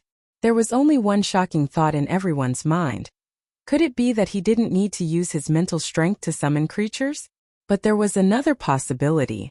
In history, Saint Tassel the Wind was famous for being a dual cultivator of magic and martial arts. It was said that she had endless magic, which was why she could create a swordsmanship like the 9 Luminaries sword art. And Brando also knew the 9 Luminaries sword art. Could it be that he really received her complete inheritance? Ever since Williams shouted the name of the swordsmanship, everyone couldn't help but have this thought. But this wasn't enough to make them waver. What really shocked everyone was that Brando stood there alone, and in front of him were 10 truly peerless powerhouses, 9 Knight of the Holy Cathedral, and one of them was at the peak of the Law Realm. But Brando fought against 10 of them alone, and they were forced to retreat. This scene, every detail was destined to depict the birth of this miracle. It would be forever engraved in the hearts of everyone present, as the nightmare of his enemies, and a legend in the mouths of others. Williams had a deep understanding of this. He found that not only was he unable to get close to Brando, but even if he attacked from afar, that nightmarish white light would flash, and Enrolda's holy ring made him return without any success. He almost wanted to cry, but no tears came out. In fact, the vampire girl he was fighting was becoming stronger and stronger. Previously, he could casually sweep her into the forest with his sword, but now he could only fight with her. He could faintly feel that she was about to break through the peak of the elemental enlightenment and step into the peak of the law realm. Was there any justice in this world? He had witnessed her transformation from elemental activation to elemental enlightenment, and then from elemental enlightenment to the peak of the law realm with his own eyes. He finally understood that it wasn't some hidden strength at all, but that she was becoming stronger bit by bit through the battle. It was a pity that Williams didn't understand the existence of a fighting race in this world. Otherwise, he would have thought that the Mephistopheles were the legendary fighting race. The more they were defeated, the braver they became, and the more they fought, the stronger they became. Of course, that was just an illusion. The real reason was that Brando was constantly sacrificing non-black creatures. The bonuses of the 3 combat counters were similar to the Wolf's Den card attached to the Shire. Each experience counter now seemed to give a fixed amount of experience. Although the Mephistopheles' lives were becoming slower and slower, they couldn't stand up to Brando's accelerated cycle. Finally, the vampire girl entered the peak of the law realm at that moment. A powerful aura rose from the battlefield. All the strong people on the battlefield couldn't help but raise their eyebrows. Someone actually broke through on the battlefield? The Mephistopheles let out a long howl. To Brando, the sound was very soft, but to the Northern Alliance army, it shook their hearts. A pair of demonic wings suddenly grew from the Mephistopheles' back, and silver bloodlines appeared on their foreheads, the family seal. Enough! Williams couldn't take it anymore and couldn't help but roar. It wasn't that he didn't try to kill the Mephistopheles, but Brando casually sacrificed the glorious martyr, making all his efforts futile. Moreover, under the healing effect of the grimoire of life, how difficult was it to kill a peak existence of the law realm? The commander of the Knight Templar finally understood that he had already reached a dead end. He suddenly understood the meaning of Brando's gaze. His heart was cold. There was still one more chance. At that moment, William's aura suddenly changed, and the golden threads around him suddenly turned pure silver, with platinum flames burning on them. The Mephistopheles in front of him raised their heads and looked at the deputy commander of the Templar Knight Templar in surprise. Because in her senses, Williams didn't seem to exist. No, he shouldn't be above this boundary. The ultimate realm. Brando, be careful. Orthless suddenly shouted in his mind. Flash strike! Flash strike! Among the 3 swords, the 9 Luminaries' sword behind the wind represented the supreme magic sword. It used mana to reflect multiple shadows, giving people the illusion of a fast sword. But in fact, the fastest sword among the 3 swords was the Flame King Gretel's flash strike. What was the principle behind the flash strike that allowed it to reach a speed faster than the 9 luminary sword behind the wind? Brando had asked Orthless this question more than once. But today he finally knew the answer. Because at that moment, he felt his lines of law vibrate. It was space. The flash strike actually pierced the boundary of space with a physical sword, so that the next attack could appear in any position. It was so similar to the nature of his space. The next moment, Brando saw Williams appear beside him. His eyes had turned silver, looking at him coldly. He also looked at him. He had Enroldo's holy ring in his hand, so he wasn't afraid of any of Williams' attacks. But Brando was wrong about one thing: Williams did not attack him. It was just that suddenly, a majestic aura spread between heaven and earth, as if endless power was extending in all directions. In the blink of an eye, there was no boundary between heaven and earth. Everything was gray. The ultimate plane. This time, it was finally Brando's turn to be surprised. Williams had hardened his heart to use the secret technique of the Holy Cathedral of Fire to burn his life. This might be the only chance for him to step into the ultimate realm in his life. From then on, this Cruz's former genius swordsman would have no room to grow. He did not hesitate to make such a choice. As expected of an expert at the peak of the law, he was so decisive and determined. Brando couldn't help but sigh. Williams pulled him into the ultimate plane. In the opponent's domain, except for the cards in his hand, all of his summons were isolated outside. This was indeed troublesome. His deck in hand only had 1/3 of the cards left, but the real problem was that because the desperate Trojan horse and the grimoire of life were left outside, the cycle was broken. Although it was only temporary, it was fatal for Brando. It had to be said that Williams was a battle-hardened swordsman after all. Although he was a little brainless when it came to dealing with people, he was born with a keen sense of battle. As soon as he made his move, he caught Brando's weakest link. That was himself, the planeswalker himself.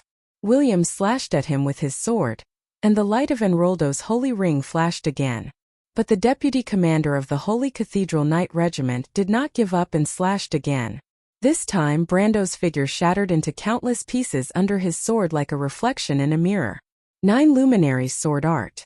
Williams was not surprised but delighted. He could not help but laugh wildly. Ha ha ha, you really can't keep using that spell. I'd like to see how many times 9 luminaries sword art can save you. He was talking about Enroldo's holy ring. But Brando looked at this guy with some pity. If Williams wanted to fight him one-on-one outside, he would naturally be beaten like a dog. But this guy was driven to desperation, and had actually dragged him into the extreme planes. No, this was not the real ultimate plane. After reaching the ultimate realm, it was Williams' personal domain. In other words, this was a world where his laws were maximized. In this world, his laws were all-encompassing. This was his home ground. A world weaved by Williams's laws. Williams. Brando could not help but sigh. The deputy commander of the Holy Cathedral Knight Regiment was slightly startled. Then he saw Brando's eyes suddenly burning with black flames, followed by his hair and hands. In the blink of an eye, a pair of wings burning with abyssal flame spread out from behind Brando. And Brando's voice became hoarse and deep. You really are an idiot. William's eyes almost popped out of their sockets. This is impossible. The fool. The fool. The inheritance of the darkness dragon. He pointed his sword at Brando and screamed in disbelief. You are the darkness dragon. No. Brando shook his head. I am Brando. Go to hell. William's face was pale and he roared, Heresy! He raised the long sword in his hand and was about to attack Brando. But his movements suddenly froze. Brendel took out a short, shiny 3-inch-long object that shone with a golden light. This was the relic that Brando took from Amon, the god-slaying magic-breaking cone. A consumable artifact that prohibited all elements, magic and unnatural forces. And now, he was going to return it to the Holy Cathedral of Fire. In another way. No, this is impossible. Williams could hardly believe what he saw. How could there be such a coincidence in this world? Legend had it that the god-slaying magic-breaking cone made by Fanzin was the nemesis of all laws, and its only weakness was that it had to be hit for it to take effect. In the hands of a powerhouse of the same level, it was not inferior to a nuclear weapon in the magical world. But in Brando's hands, Such a thing was hardly a deterrent to a true powerhouse. Williams was an exception. The man's face was ashen, and cold sweat was dripping down his forehead. This was his home ground, the law realm. He should have had the absolute advantage, but now it seemed like he was the meat on someone's chopping block. Because of this was his extreme plains. A world that was weaved by his threads of law. But it was also for the same reason. He could not escape. That is possible, Brando replied. You chose to die. Saying so, he casually stabbed the magic-breaking cone into the gray ground. The golden cone instantly hit William's threads of law. Ah! Williams suddenly let out an earth-shattering scream. The entire world seemed to tremble. Brando stood up and drew Halrangaya from behind him. He felt the world gradually crumbling, and Williams' elemental power was disintegrating. You only have one chance to live, Williams. Brando raised his sword, which was burning with the same black flames, and asked coldly, in the last holy war, what is the real mystery of the November War? Ah! Williams held his head in pain. The laws in his mind were in a mess, as if they would explode at any time. But even so, he still gritted his teeth and looked at Brando with red eyes and roared, You want to know? Dream on. I will never tell you. Then please die. This sword. The world was fading, and the outside gradually returned to the scenery of the Anchor Forest. It is for the princess. Brando's sword moved forward, and the sharp blade of Halrangaya and the burning black flames pierced through William's body. The sacred swordsman of the Holy Cathedral of Fire screamed and raised his head. The silver light in his eyes quickly faded, and only a look of disbelief was left. At that moment, the world of Extreme Plains completely collapsed. PS 5K, please vote, vote, vote. Also, I recommend Days Fish's Heart Hunting Royalty. Well, speaking of which, many people in the group already know this book is from Chidian. If you like this work, you are welcome to come to Chidian. Come to vote for me. Your support is my biggest motivation. Chapter 6:13. The gray sky was disintegrating above his head, like oats dissolving into milk. Brando stood in the middle of the plains, looking at the corpse of the vice-captain of the Holy Cathedral of Fire's Knight Regiment. The black flames on his body were gradually fading away, like black butterflies dancing in the air. How was it? Orthlis suddenly asked. That was close. Brando gasped softly. The last exchange with Williams made him deeply feel the difference in strength between him and a true powerhouse. At the last moment, even if Williams did not retaliate, he would not have been able to break through the vice-captain's defense without activating the Fool's Frenzy. In the end, he still had to rely on his own strength to save his life. But in any case, fortunately he won, and that was enough. After a pause, Brando suddenly asked, Lady Orthlis, you knew that Kelsey's deck had flaws, right? Orthlis smiled gently. Some things will only leave a deep impression if you experience it yourself. Many years of war have taught me this truth. It is very difficult for a new recruit to transform into a veteran without experiencing setbacks, young man. Brando felt a pang in his heart. The moment Williams pulled him into the extreme plains, the absolute law of planeswalkers was broken. Medisha, the Shire, and the other summon creatures were all isolated from the world. This meant that even if a cycle was formed, Kelsey's deck still had flaws. From the final result, he had won this battle by luck. But fortunately, it was Williams and not other stronger opponents who discovered this flaw, so the one lying on the ground now was not him. This meant that he still had a chance to make up for it. But the reason he asked Orthlis was because he suddenly remembered that the enemy of the four saints was the darkness dragon Odin. Elaine told him that Odin was also a powerful planeswalker, but since the four saints were able to defeat Odin, it meant that planeswalkers were not above this world. Orthlis seemed to know what he was thinking and replied softly, It is said that every planeswalker pursues a perfect cycle. Under almost perfect conditions, the law can form a world of its own. In this cycle, the power of a planeswalker is invincible. Unfortunately, no one has been able to do this. Brando knew what she was trying to say. Odin didn't do it back then, or he wouldn't have lost to them. Odin's deck is total darkness. That deck is much more aggressive than the deck in your hand. The specialty of that deck is to transform all elements into the power of darkness, and in turn the power of darkness is his home ground. Can you imagine the feeling of fighting the dark dragon while he gets stronger and stronger while you get weaker and weaker? That sounds a bit like Madara. Don't interrupt. The undead of Madara were once his subordinates and admirers. Orthless replied. Odin doesn't have as many creature cards as Tumen and Kelsey. All his cards are artifacts, abilities, spells, and barriers. Furthermore, his strength was incomparably powerful, so he didn't have that pitiful little weakness of yours. However, we still managed to defeat him in the end. How did you do it? Brando couldn't help but be curious. She was a little proud. Because his core power is transformation.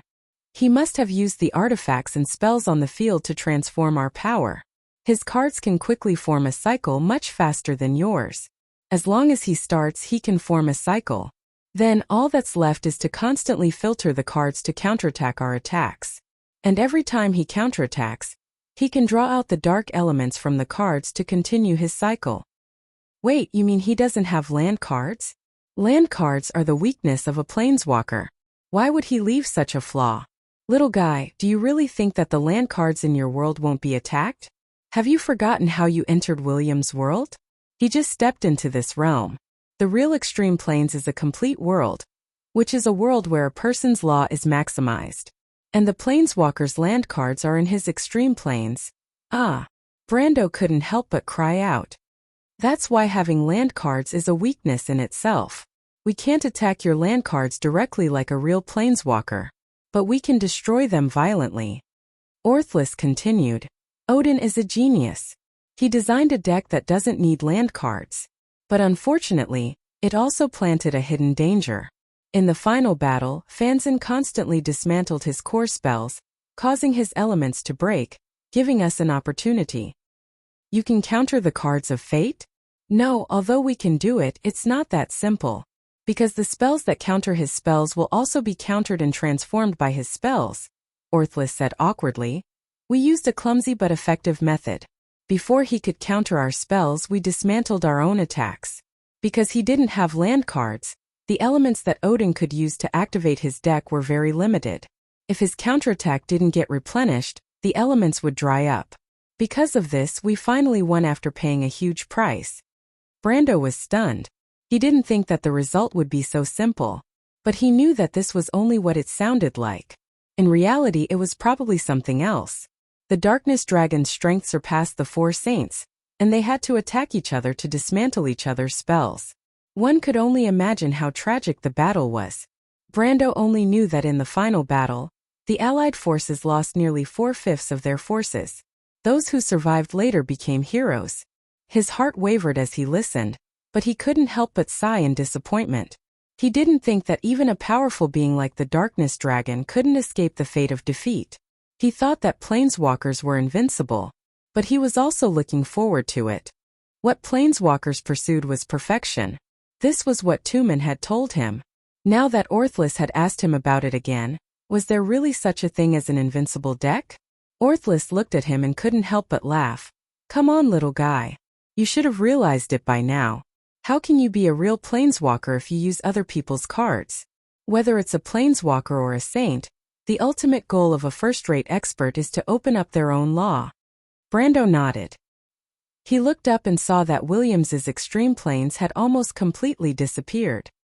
He stretched out his hand, and his palm was stained with a few drops of cold rain. The wind and rain from Anchor Mountain were seeping into this world, and the sounds of the two armies fighting became clearer. Indeed, it was time for him to walk his own path. He had been hesitant, but it was also because of the situation. Erwin was in a precarious situation. Choosing his own deck meant that he had to start from scratch. By the time he became a planeswalker, the kingdom would probably no longer exist. But now it was different. Ampere-Seal already had a different history. Her Royal Highness didn't compromise with anyone in this history. Erwin also had a glimmer of hope. He already had the ability to control everything that was left. Williams's world completely collapsed, and the sound of the wind and rain outside became real again. But at that moment, his figure once again returned to the torrential rain. Everyone in the forest saw the deputy commander of the paladins lying on the ground, and Brendel standing beside him with Halran Gaia in his hand. There was a moment of silence in the rain. From when Williams pulled Brando into the extreme planes to when Brando killed him and reappeared, only a moment had passed in the outside world. Princess Grafine, Amandina, Medisha, the Shire, and everyone else's hearts had experienced a journey from hell to heaven. My lord! Amandina seemed to have lost all her strength, and couldn't help but slowly lean back against the black pine tree. Mr. Brando! Medisha's joy was like the sound of a skylark, piercing through the forest. Ha! The Shire stood in the rain, and a faint smile appeared on his face. It was the same sincere smile that came from the heart when he and Brando went to steal the priceless treasures of Duke Grinoires in Fortress Reden. Andrique snorted softly. The worry on the vampire's face seemed to have just disappeared, and then it turned into the warmest and happiest smile. My lord! The tall Ropar did not speak, and the lizard-man lord's eyes were only filled with determination. He believed in his lord, just like he believed in the most outstanding hero of his clan. Because heroes would never disappoint the people who trusted them. The mercenaries of Lopez cheered in unison, and the red-haired girl let out a long sigh, and silently drew a cross on her chest. Among the crowd, only Princess Grafine closed her eyes, her eyelashes trembling slightly. At that moment, she finally felt that Lady Martha did not abandon the kingdom, just like a mother who always tenderly watched her children, watching them hold on to the noble glory and faith that belonged to them for generations. The rain was still falling. There were only 7 Night Temple left, and their hands and feet were cold. They did not know how to accept the reality in front of them. They had lost their comrade, and even their vice-captain had died here. The noblest blood of the crew's people quietly wandered in this remote mountain range that they did not even know the name of. Above the clouds, the flames reflected each other, and the square tower of the Black Tower Wizard was torn apart in the violent explosion, and then fell down into the mountains of Erech. The dragon cavalry of the Southern Legion was organizing the final charge, and under the curtain of rain there were explosions. Under the golden light, the kingdom's Night Temple paid the greatest amount of courage. The tailor withdrew from the battle. The Iris withdrew from the battle. The Ralbo's cabin caught fire, and then exploded. The Vivanli crashed. Nosida felt the wound under his armor was tearing open, and the viper he was sitting on had a huge hole in its shoulder, and its tail and wings were also scorched. The pain tortured every inch of his nerves, but he knew that he could not take a step back. The battle between the Temple Knight and Brando's group would determine the outcome of the battle. Before that, they had to stop the cruise's fleet from covering the central position of the princess's army. But the Southern Legion had already done their best. Without reinforcements, it seemed that the outcome of the battle was still far away.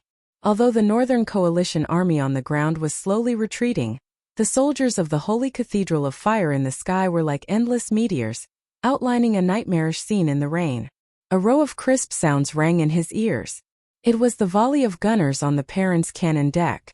Nosida felt a huge force hit his chest, but he held on to the reins tightly. On the side, a few more comrades fell from the sky. We've done our best. He looked up, as if hoping to see the bright light of the loop of trade winds. But the storm made the entire outer sea of Ampere Seal obscure. The sky and the earth merged together, and it was dark under the clouds, and the sunlight could barely penetrate the dark clouds. There was no light in the darkness. Nosida narrowed his eyes. Suddenly, there seemed to be a flash of light in the distant darkness. In an instant, the already weakened magic shield of the Purlon seemed to have been torn open, and a ball of fire lit up on the flagship of the Curlets. Explosions, flames, and broken pieces of wood rose from the deck. It's a bombardment. Nosida seemed to have a shock and woke up. How could there be a bombardment? Was it an accidental injury by the crews? No, he suddenly remembered the flash of light. He turned his head stiffly in that direction. The crews did not seem to believe that they were attacked. But the second fleet of Canolia was indeed suffering from an unexpected artillery bombardment from the flank, and the bright flames of the explosions crisscrossed in the sky. The first round of bombardment fell on the 7 frigates on the flank. Especially the Bellagio at the edge, due to the lack of defense, almost all of the bombardment was absorbed by the side armor, and the entire warship disintegrated in midair, turning into gorgeous fireworks. The bombardment continued. An unfamiliar fleet was entering the battlefield from the direction of St. White Bay, and fierce artillery fire roared out from this fleet, enveloping the entire flank of the second fleet of Canolia like a storm. The crews lost nearly 1/10 of their ships in an instant. The huge fleet tried to turn around clumsily, and they seemed to have finally realized who their opponent was. It was indeed a fleet that was not inferior to theirs. The Erewhon people bought these battleships from the Wind Elves, and within 20 years, they spent countless manpower and financial resources to build this fleet. It could be said that this was the only army in this ancient kingdom that had the aura of this era. The first fleet of the Erewhon royal family was slowly sailing forward in the clouds. P.S. Well, that idiot Blackie insisted that I change the recommendation, saying that I have too few paragraphs. Just send that idiot. Oh no, I wrote the introduction again. Try using the following chapters anyway, it's not included in the word count. If you like this work, you are welcome to come to Chidien.com to vote for me. Your support is my biggest motivation. Chapter 6:14. In the sky, Aween's royal first fleet was biting tightly onto the Kurlut's fleet. The Ptolemy-class first-level battleships purchased from the Wind Elves were far more mobile than the Pelin-class battleships of Canolia's fleet that entered service 20 years ago. However, the Kurluts had a stronger will to fight and the quality of their personnel. Although it was only a local fleet, it undoubtedly showed the spirit of the Empire. The two sides opened fire in the sky and attacked each other. From time to time there were battleships that turned into fireballs and fell down. However, when Brando's Wind Spirit Drake joined the battle, the crew's people finally showed signs of weakness. The Perrin-class Asha battleship was the first to withdraw from the battle. The Wind Spirit Drake launched a suicide attack on the battleship's magic shield, and then used its mana to burn the battleship's energy source. The Asha battleship, which lost its power, plunged into the Northern Coalition army and caused a lot of casualties. Soon, a cannonball from the Erewhon frigate, Corin, penetrated the magic shield and hit the stern of another flagship, the Perrin. The captain and the first mate were killed on the spot. The Kurlutzian fleet fell apart and had to flee in all directions. When the fleet retreated, the Northern Coalition army on the ground also began to flee like ants. The mournful sound of the horn pierced through the curtain of rain. On the other side, under Brando's gaze, the 7 Paladin Knight put down their weapons one by one. There was no chance of winning on the battlefield. Their resistance was meaningless. Soon the whole battlefield quieted down. Only the sound of the rain and the wailing of the wounded could be heard. Brando finally breathed a sigh of relief. He felt that all the strength in his body had been sucked out. He sat down on the rock behind him. Maynard was ordering the survivors to build a simple shelter, so that the wounded could be moved in. Most of the wounded were soldiers of the Northern Coalition army. A small number of them were crew's people. Because of the sacred Book of Life, there were almost no wounded on the princess side. Princess Grafine quickly found him. Mr. Brando, should we continue to pursue the crew's fleet? The half-fairy princess asked hesitantly. The crew's people had 12 main fleets. Canolia was just a local fleet, similar to the Ampere Seal Navy. In her opinion, there was no need to continue the pursuit. Instead, it would anger the crew's people. We have to continue the pursuit, Your Highness. Letting them rejoin the Northern Coalition army will be a new problem. Brando knew why the princess was hesitating and immediately explained. It's best to order Count Janalesu to chase them all the way to Ampere Seal and completely annihilate this fleet. His words exposed his intention to take advantage of the situation to take Ampere Seal. Even Princess Grafine was shocked. In fact, it was not that she had not discussed this issue with Oberway and Austin.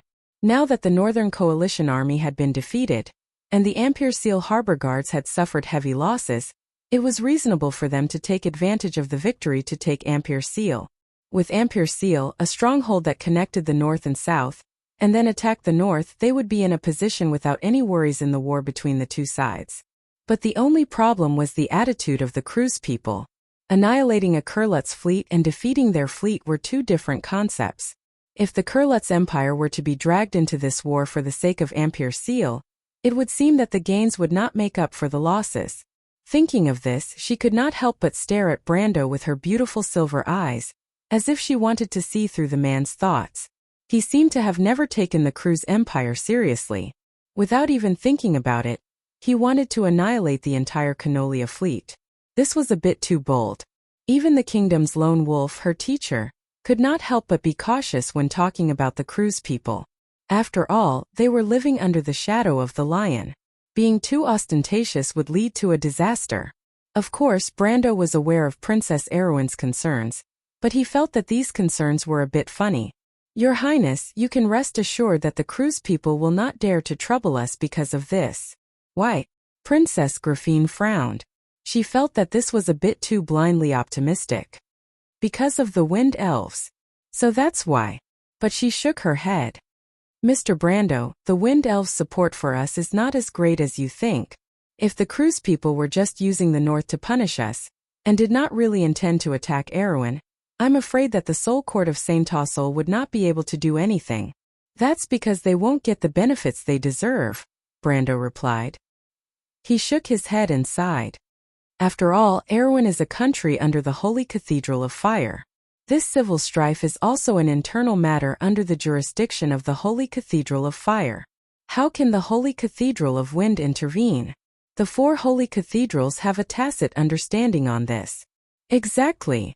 Her Highness nodded. In that case, let's just announce that the new Erwin has joined the Holy Cathedral of Wind.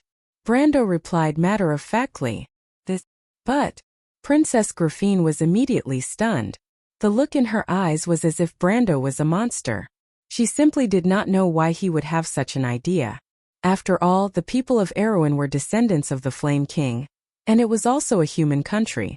Psychologically, all the people of Erwin were more willing to belong to the Holy Cathedral of Fire than the Holy Cathedral of Wind. Therefore, it was not that the nobles did not think of relying on the Holy Cathedral of Wind. At most, they wanted to rely on the Holy Cathedral of Wind to contain the strength of the Holy Cathedral of Fire. It was like bargaining, but in the end they still had to rely on the Holy Cathedral of Fire. However, no one would have thought that Brando was a freak. As half of a transmigrator, he did not have any sense of belonging to the so-called 4 holy cathedrals. In his previous life, he had lived under the jurisdiction of the Holy Cathedral of Fire, the Holy Cathedral of Wind, and the Holy Cathedral of Light. From the perspective of a player, he preferred Fanzin's Holy Cathedral of Light, at least until they stabbed him in the back in the game. In this life, Orthlis of the Holy Cathedral of Wind had been accompanying him on adventures and growth.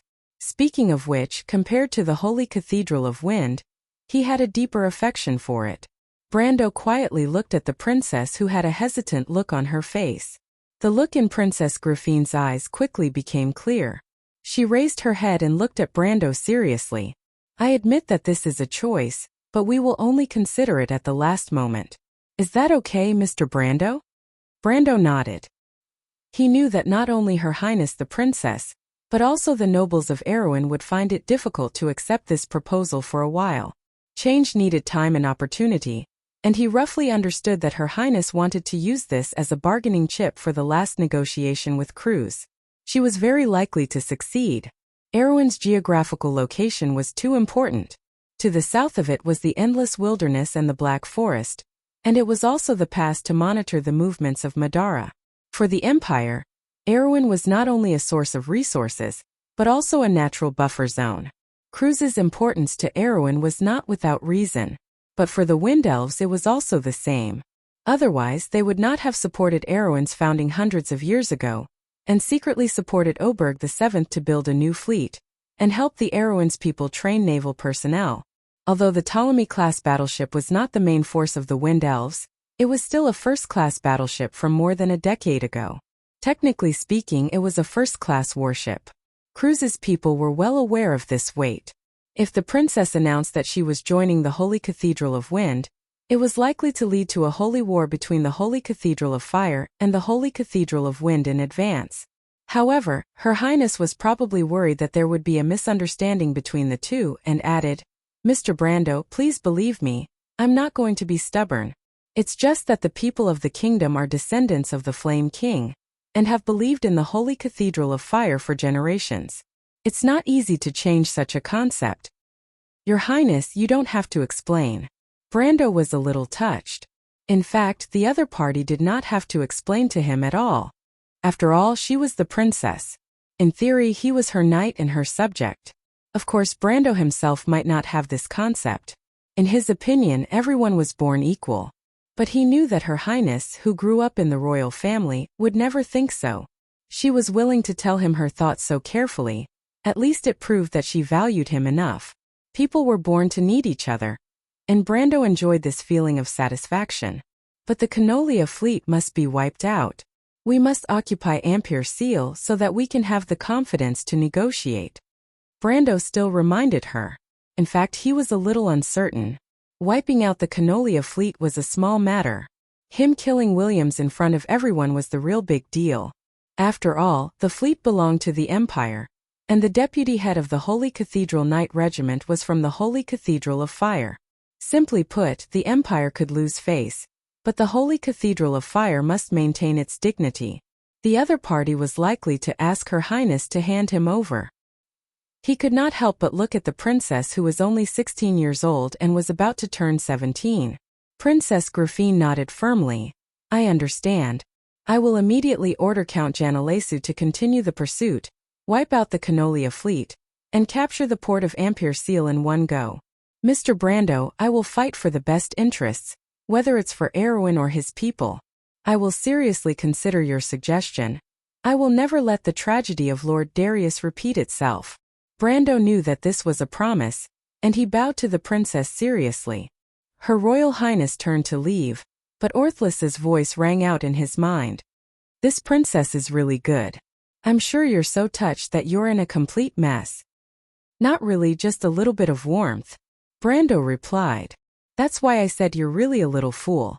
The strength you displayed in the previous battle is enough to prove that you're the only person she can rely on, and also the biggest help. You know in your heart that it's not your strength, but she doesn't think so. Her attention to you is just a means for the royal family to win people's hearts. Orthlis said to him seriously.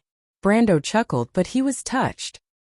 He knew that Orthlis was reminding him, afraid that he would be at a disadvantage.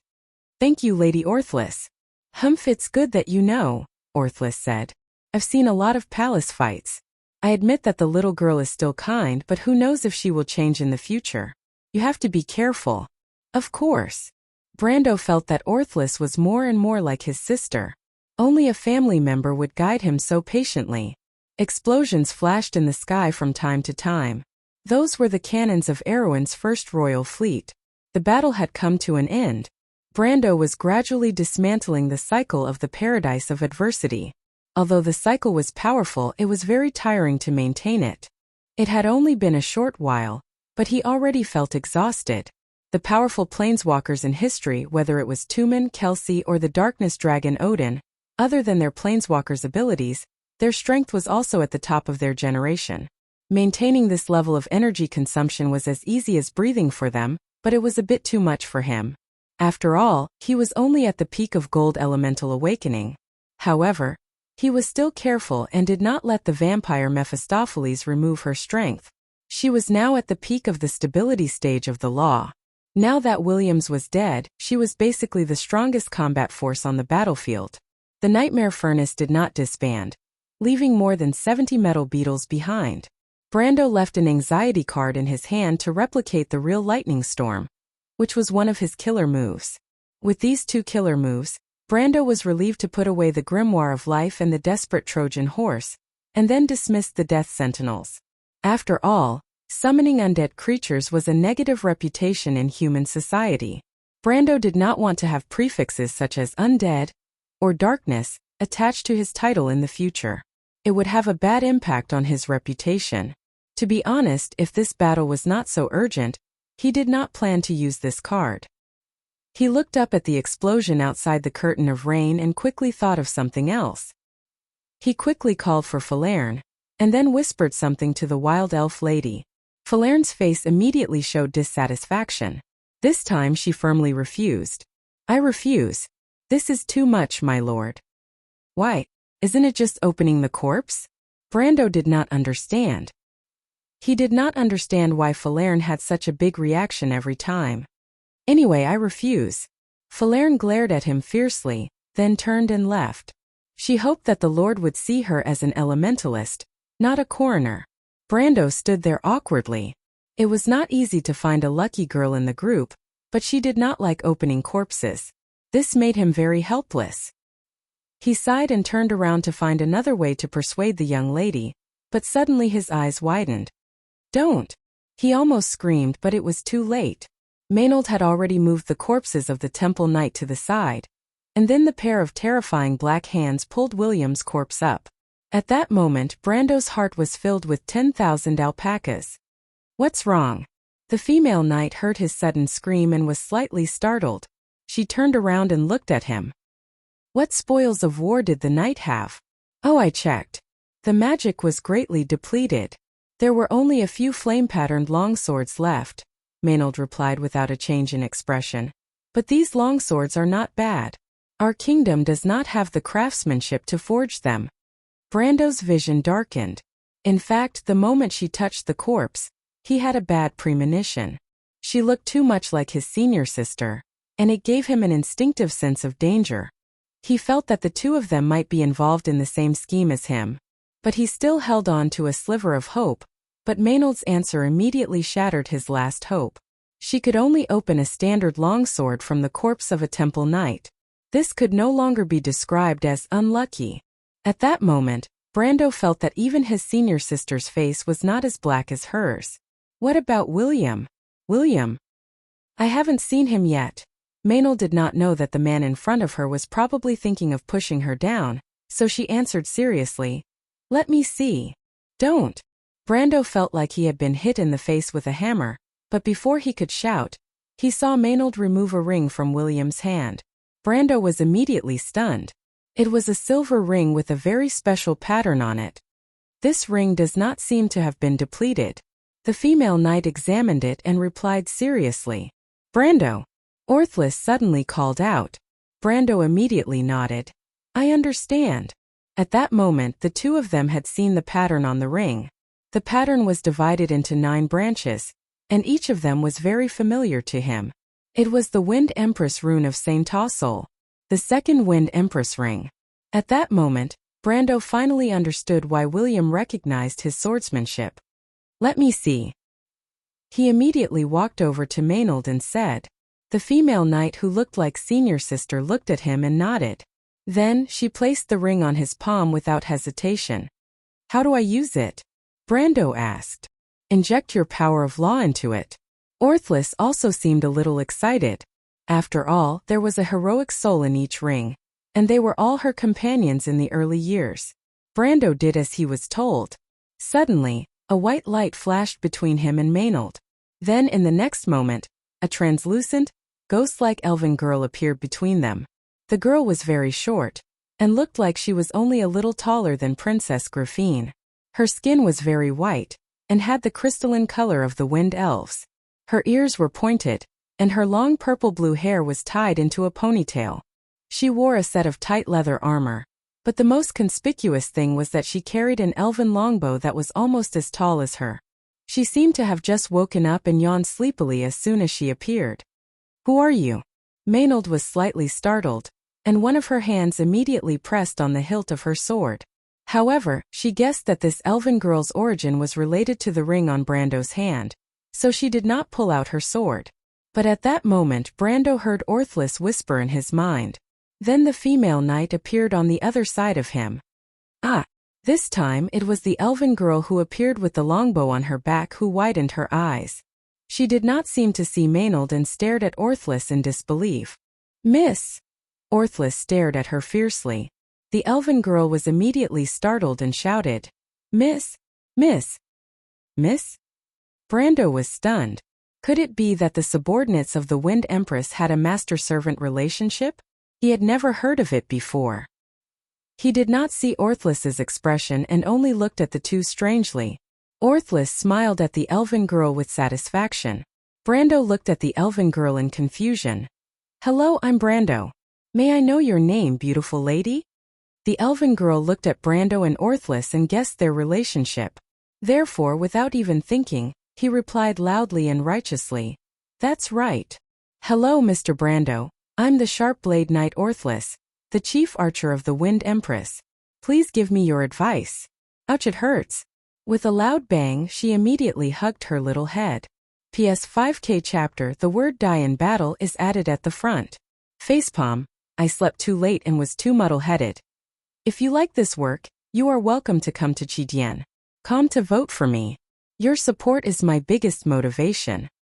Chapter 6:15. The elven girl hugged her head and squatted down in pain, and Brendel reacted immediately.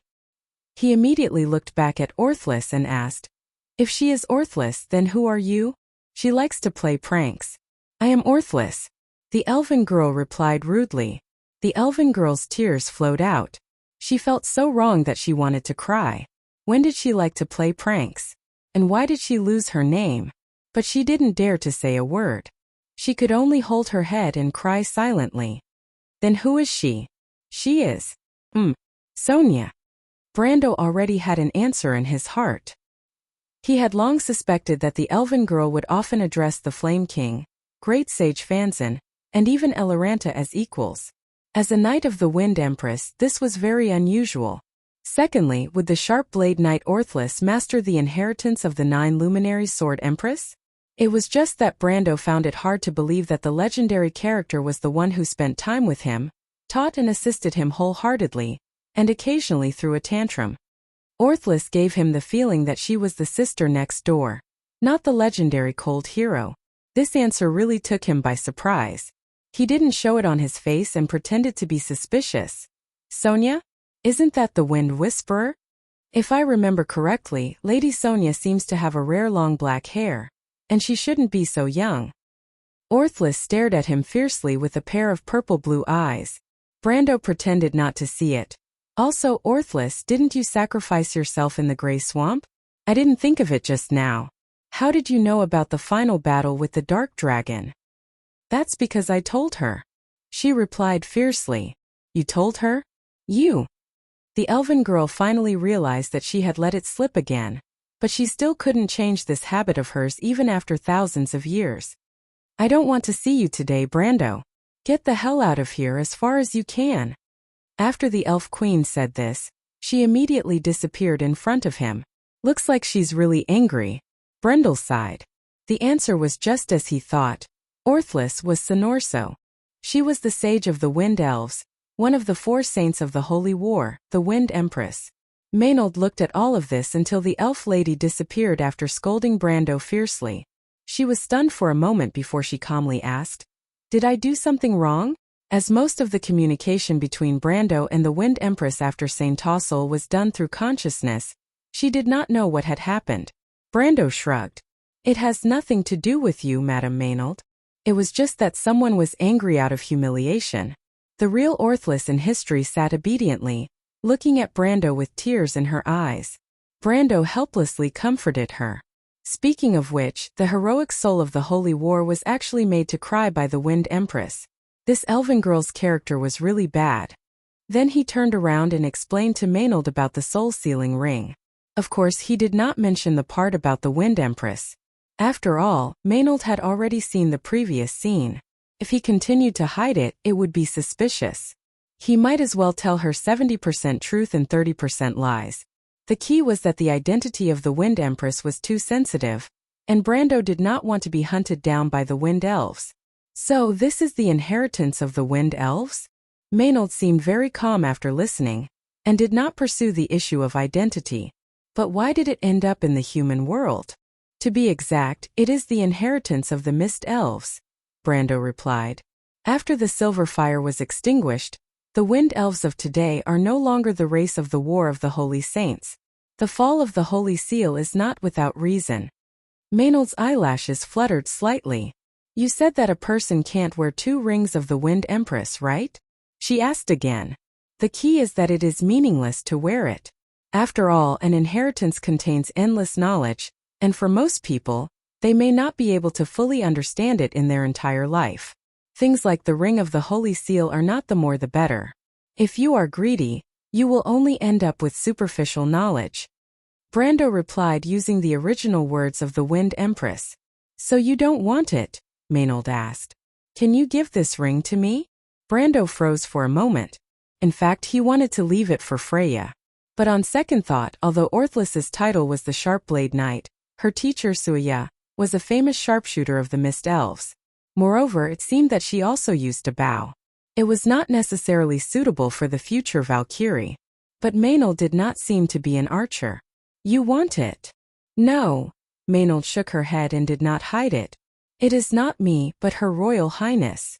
Her Royal Highness? Did Princess Griffine know how to use a bow? It did not seem necessary. But Brando reacted. Maynard was indeed thinking for Her Royal Highness, because Princess Griffine would definitely give this ring to her brother, hoping that the inheritance of the Wind Elves could change the cowardly character of the little prince. But could an inheritance really change a person's character? Not necessarily.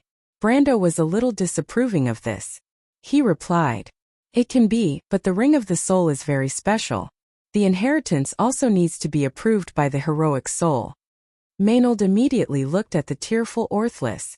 The elf girl was still sobbing. Noticing the gaze of the two, she sniffled and stopped.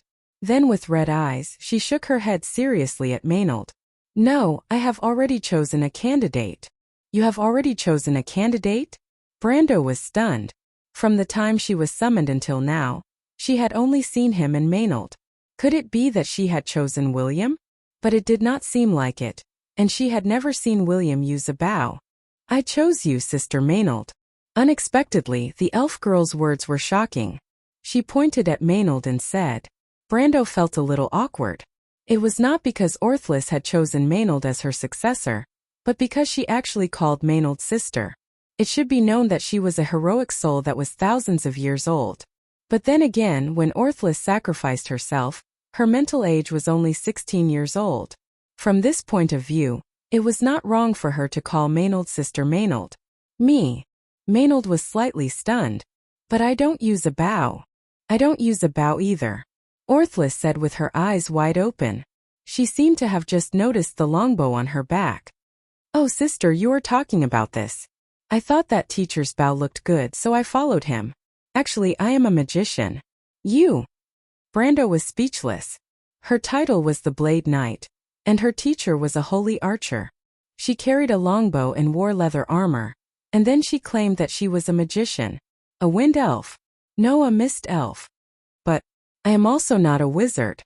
Maynard was also a little helpless. "Wizard? Is that what you call a magician in this era? But it doesn't matter."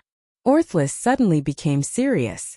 "Sister Maynard, I feel that you have a very outstanding magical talent. Besides, you are still young. I believe that one day you will become a great magician." Maynard was silent. Brando looked at her curiously.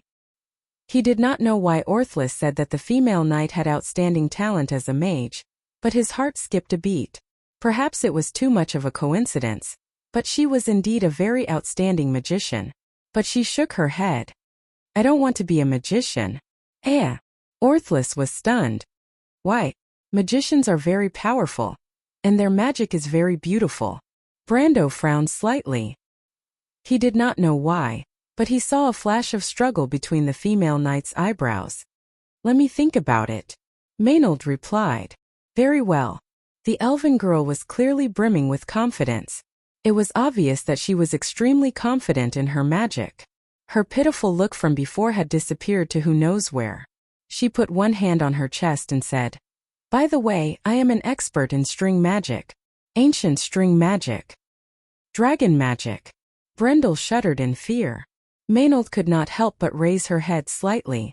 String magic was divided into two stages after the Great Library of Babel Tower was burned down. After that, the magic exclusive to the dragons extended to a lower branch, which was the so-called modern string magic.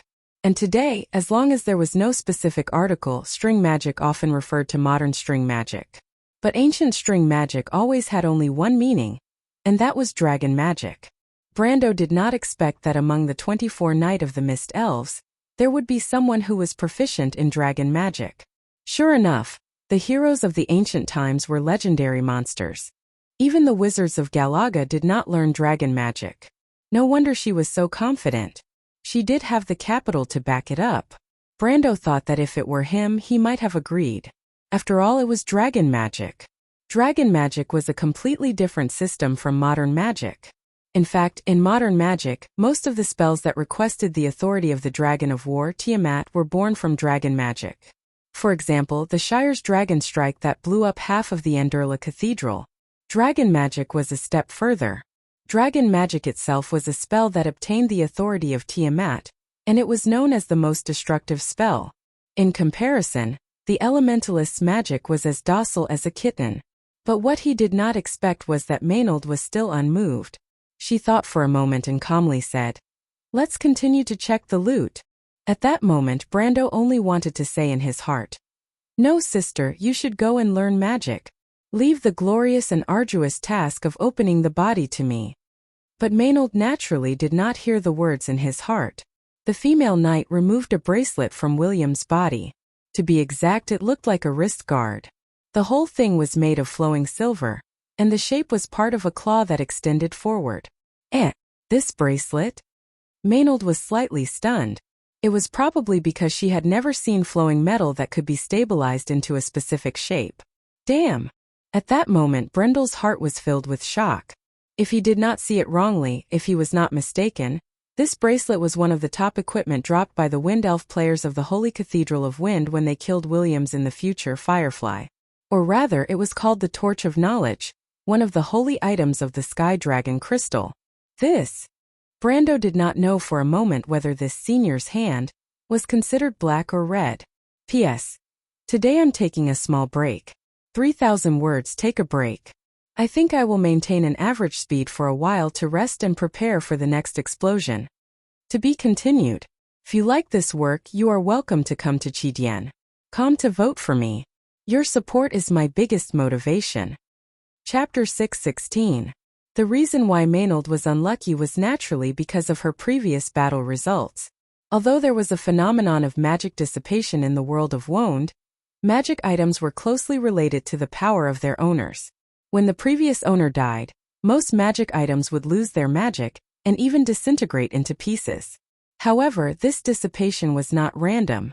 Some specially treated equipment, such as the Ring of the Wind Empress, would not have magic dissipation, and for ordinary equipment, losing about 2/3 of its magic was more normal. For example, the existence of elemental activation, Wone was definitely a first-class figure in this era. In other words, the magic equipment on them would not be ordinary goods. But under Maynard's inspection, only a standard longsword was left. Luck was sometimes illusory, but sometimes it was hard to deny its existence. At least, before Maynard removed the bracelet from William's body, Brando was sure of it. "Can I see it?" He was stunned for a moment and said to Miss Knight. Maynard did not think and directly handed the bracelet to him. Brando did not need to look to know what the attributes of this thing were. But even so, out of a player's instinct, he could not wait to open the window, a light green translucent light screen that only he could see, with a few lines of elvish text on it. Because this equipment had a lot to do with the Wild Elves. Firefly bracelet, silver rank, ancient magic item, equipment requirement, 225 ounces, strength plus 27, constitution plus 22, wisdom plus 6 special effect. Increase experience gained by 5% special effect. Dark perception plus 3. Sure enough, it was exactly the same. Brendel held the bracelet in his hand and felt completely at ease. Although it was only an ancient equipment, the name of the Firefly was definitely famous in the game. First of all, its owner William was not an ordinary person, and secondly, the attributes of the bracelet itself were extremely powerful. Strength plus 27, Constitution plus 22, Wisdom plus 6. It should be known that the main attributes of a Gold Peak warrior were only around 500 ounces. Now, although he had reached the realm of elemental activation, his attributes were still in the upper reaches of gold, and his main attributes did not exceed 300. To put it simply, an ordinary equipment position that could increase the attributes of more than 10% was a very substantial bonus. But the strength of the Firefly was far more than that. In addition to the attributes, the increase in experience and dark perception were the most important components of this ancient bracelet. Needless to say, the increase in experience was a very rare attribute, and dark perception was a crucial attribute in the game. The most important function of dark perception was to let people feel the flow of dark magic, and in the world of Wound, due to the erosion of the 12 magic moons reflected in the sky, the Sea of Magic, the entire continent, including the Blessed Land, was constantly infiltrated by dark magic. Having dark perception could foresee the threat. The easiest way to use it was to sense the movement of monsters. This attribute in the future of the dark of sorcerers of sorcerers, Because of sorcerer cereals the dark, of wond of sorn of sorsorial dark, and the of sorcereals of dark. If he wanted to quickly increase his strength in that era and be one step ahead of others, he had to have a high enough darkness perception attribute. This was a consensus in the game later on. But in fact in the game, except for some special existences such as witches or blind prophets, most of the ordinary people had zero dark perception. Therefore, equipment with dark perception bonus was crucial. Even if he did not get this bracelet today, Brando would collect similar equipment for the future. Erwin wanted to survive in the future, and its enemies were not only the nobles of the north. But he did not expect Maynard to give him a surprise. "You know this bracelet?" Maynard looked at him and asked sharply. "I've heard some rumors about it," Brando replied. In his memory, it was said that this bracelet was made by the Sky and Knowledge Dragon Crystal for the Council of the Surveillance Eye. But in the game, the Council of the Surveillance Eye had long disappeared with the destruction of the final fortress, Babel.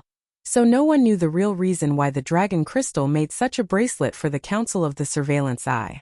"I'm very interested in this bracelet," Brando said. "It was originally your loot, Mr. Brando," Maynard replied. "Thank you." Brando immediately put on the bracelet, and the firefly melted into the Crimson Blessing and Bahamut's gauntlet like mercury, as if it had become a part of the gauntlet. But most magic items had the ability to change their appearance, so Maynard did not find it strange. He put on the firefly and immediately felt a new power merge into his body. Then, a very strange yet familiar feeling spread out from his body in all directions. The curtain of rain seemed to darken slightly, and then it became clear in an instant. At that moment he suddenly felt the flow of magic between heaven and earth. Although it was obscure, it was everywhere. The storm in the outer sea also contained traces of magic. This magic was actually the purest power, or to put it another way in the game EXP. It was just that no one had a way to collect it. Brando glanced at the female knight Maynard beside him. There were also traces of magic flowing in her body, but it was not obvious. It mainly gathered in the muscles of her limbs and shoulders where explosive power was bred. This was the power of the upper silver level. It was already considerable power among mortals, but it was still too rare. "Miss Maynard, can I ask for your advice?" The female knight raised her head and immediately understood that he wanted to experiment with the new magic equipment. She nodded, took a step back and drew her long sword. "Excuse me." She thrust her sword forward. In Brando's vision, Maynard's swordsmanship was divided into three, extending 3 red lines. This was the effect of the in-depth analysis skill that the Silver Elves taught him.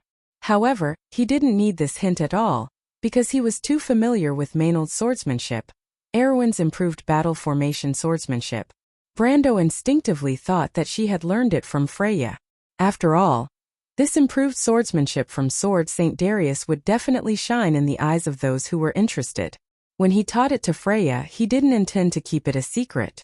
Without even thinking, Brando clenched the Bahamut's grip in his left hand and grabbed the path of Maynard's swordsmanship in advance. At that moment, it was as if the female knight had delivered the sword to his hand for him to grasp. Maynard was slightly startled and lost her mind for a moment. "Use your skills, Miss Knight," Brando immediately reminded her. He wasn't here to practice swordsmanship with Maynard. Maynard immediately gritted her teeth. The blade trembled and a white light shot out from the sword. At that moment, Brando immediately sensed the magic gathering in Maynard's body. He immediately leaned to the side and avoided the sword wind. This was the power of dark perception, exactly the same as in the game. Unlike the Silver Elves' in-depth analysis, dark perception couldn't determine the direction of the enemy's attack, but it could sense the magic gathering before all special skills were cast. The two complemented each other's strengths and weaknesses, making it the best warning system in a battle. Brando finished his experiment, but Maynard's eyes narrowed and another sword came at his shoulder. Good heavens, Brando knew that the female knight was serious this time. Obviously, she felt humiliated when he caught her sword. As the best student of the Basta Royal Knight Academy, she naturally wouldn't admit defeat so easily. Their personalities were very similar, but Brando wasn't afraid of the current Maynard. Not to mention strength, he could easily crush her in swordsmanship. He didn't even draw his sword.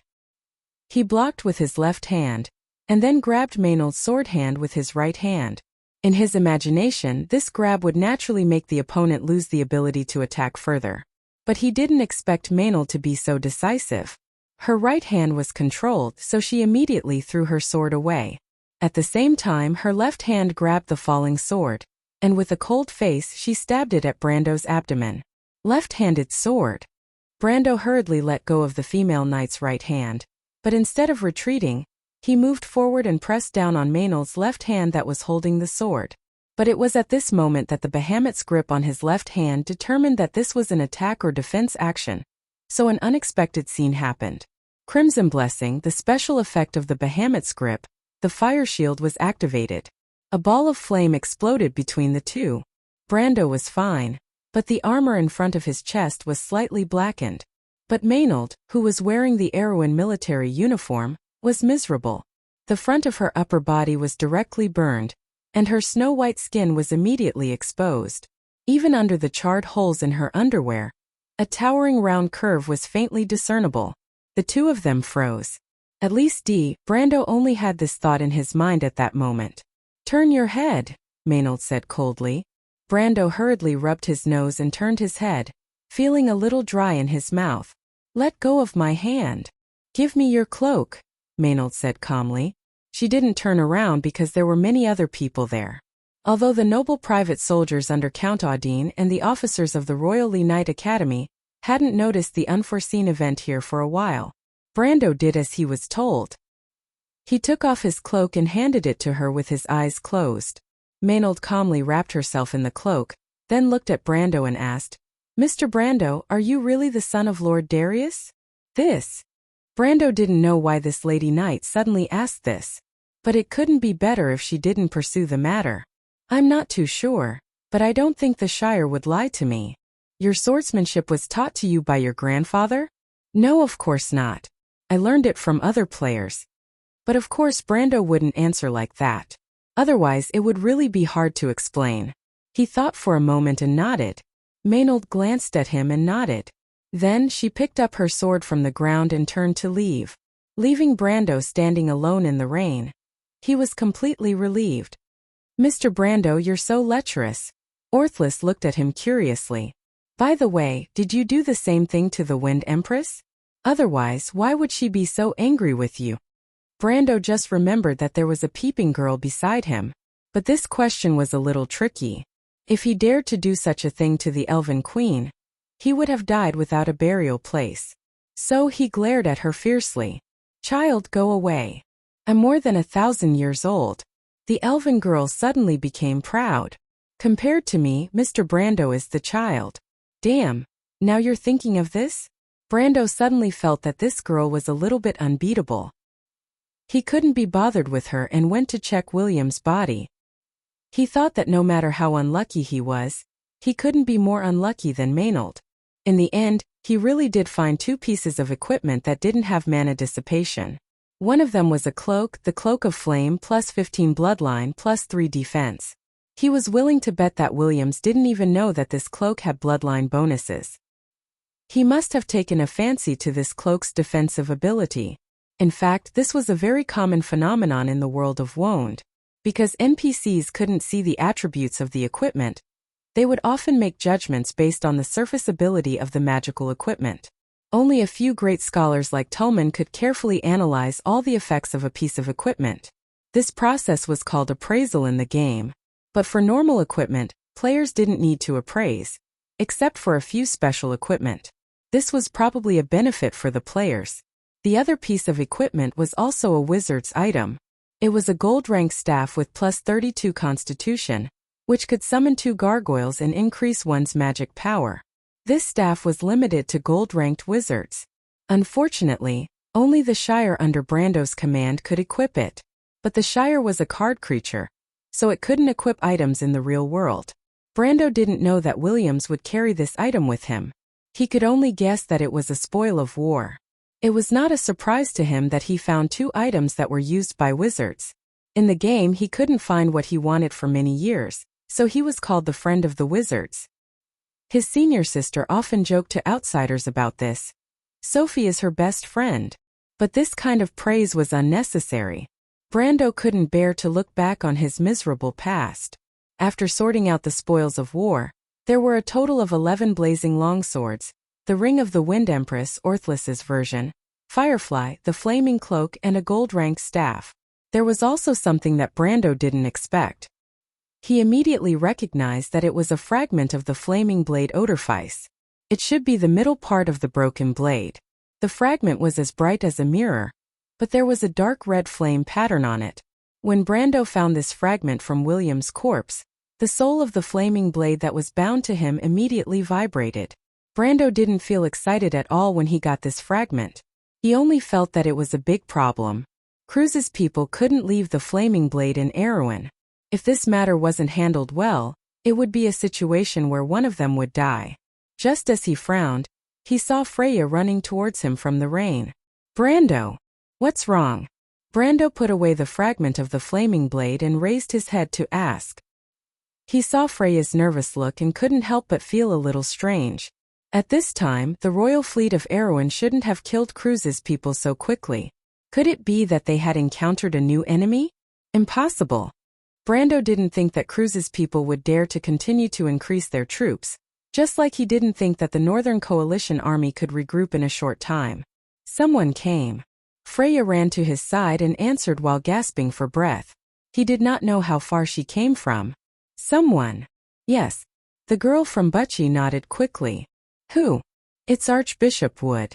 He said he wants to see you. What? Brando was slightly stunned.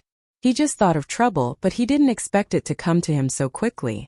But why did Wood come to him at this time? Was it for the flaming blade? He should know that there was no room for compromise. P.S. 4,500 words. Preparing to make a new character card. Comrades, I need your help. You know what I mean. To be continued. If you like this work, you are welcome to come to Chidian.com to vote for me. Your support is my biggest motivation. Chapter 6:17. Through the misty forest, Brando, accompanied by Freya, saw Wood. This was the second time he had seen the Archbishop of the Holy Cathedral of Fire since he was in Ampere Seal. Seeing Mephisto standing next to Wood, Brando hurriedly saluted. Teacher. Although Saint Tossel taught him the 9 luminaries sword art, Mephisto also taught him a lot of practical skills. Nominally, they also had the status of teacher and student, and the Elf Queen did not object to this. Wood glanced at Mephisto with slight surprise. So that's how it is, you have a good student. Indeed. Brando looked up and saw several red-robed knights of the Holy Cathedral behind the two of them. He couldn't help but squint his eyes into a line, trying to figure out Wood's intentions. However, Wood had made him suffer a big loss in the name of Tumen, and Brando would never forget this lesson. Seeing Brando's expression, the Archbishop of the Holy Cathedral of Fire smiled awkwardly. It seems that Mr. Brando has a deep prejudice against me. He suppressed the surprise in his heart. Knight Williams brought 10 knights of the Holy Cathedral. Even if the Canolia fleet was blocked by Erewhon's royal fleet, it would not be wiped out immediately, not to mention the White-Winged Knight Regiment. But what he saw was the dejected Cruz people who were restrained, and the flag of the White-Winged Knight Regiment was thrown into the muddy water. He didn't know if the Holy Cathedral had been too greedy for comfort for a long time, or if its enemies were too strong. Wood looked at the young man in front of him, and a strong sense of uneasiness surged in his heart. Lord Archbishop, you know the proverb of the elves, everyone gets what they do. Brando replied. Ha ha, Wood smiled bitterly. So I'm here to taste the bitter fruit I planted back then. But Mr. Brando knows that this is not prejudice. The Holy Cathedral always needs a stable Erewhon.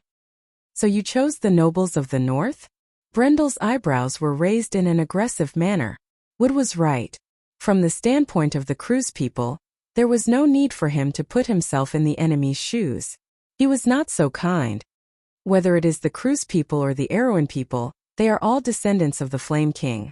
They have to uphold the honor. The Cipher royal family had long lost their throne. After the O'Casey siblings lost the Lionheart sword, this matter became known to the world. At that time the nobles vowed to abdicate Hessa-I's throne, and promised that his heirs would no longer covet the throne. Therefore Erewhon today has no second heir other than Prince Haruz. I admit that the Holy Sanctum did not consider this matter properly. Moros was too stubborn and I could not stop him. Wood sighed. Brando watched helplessly as Wood put the blame on the dead Moros.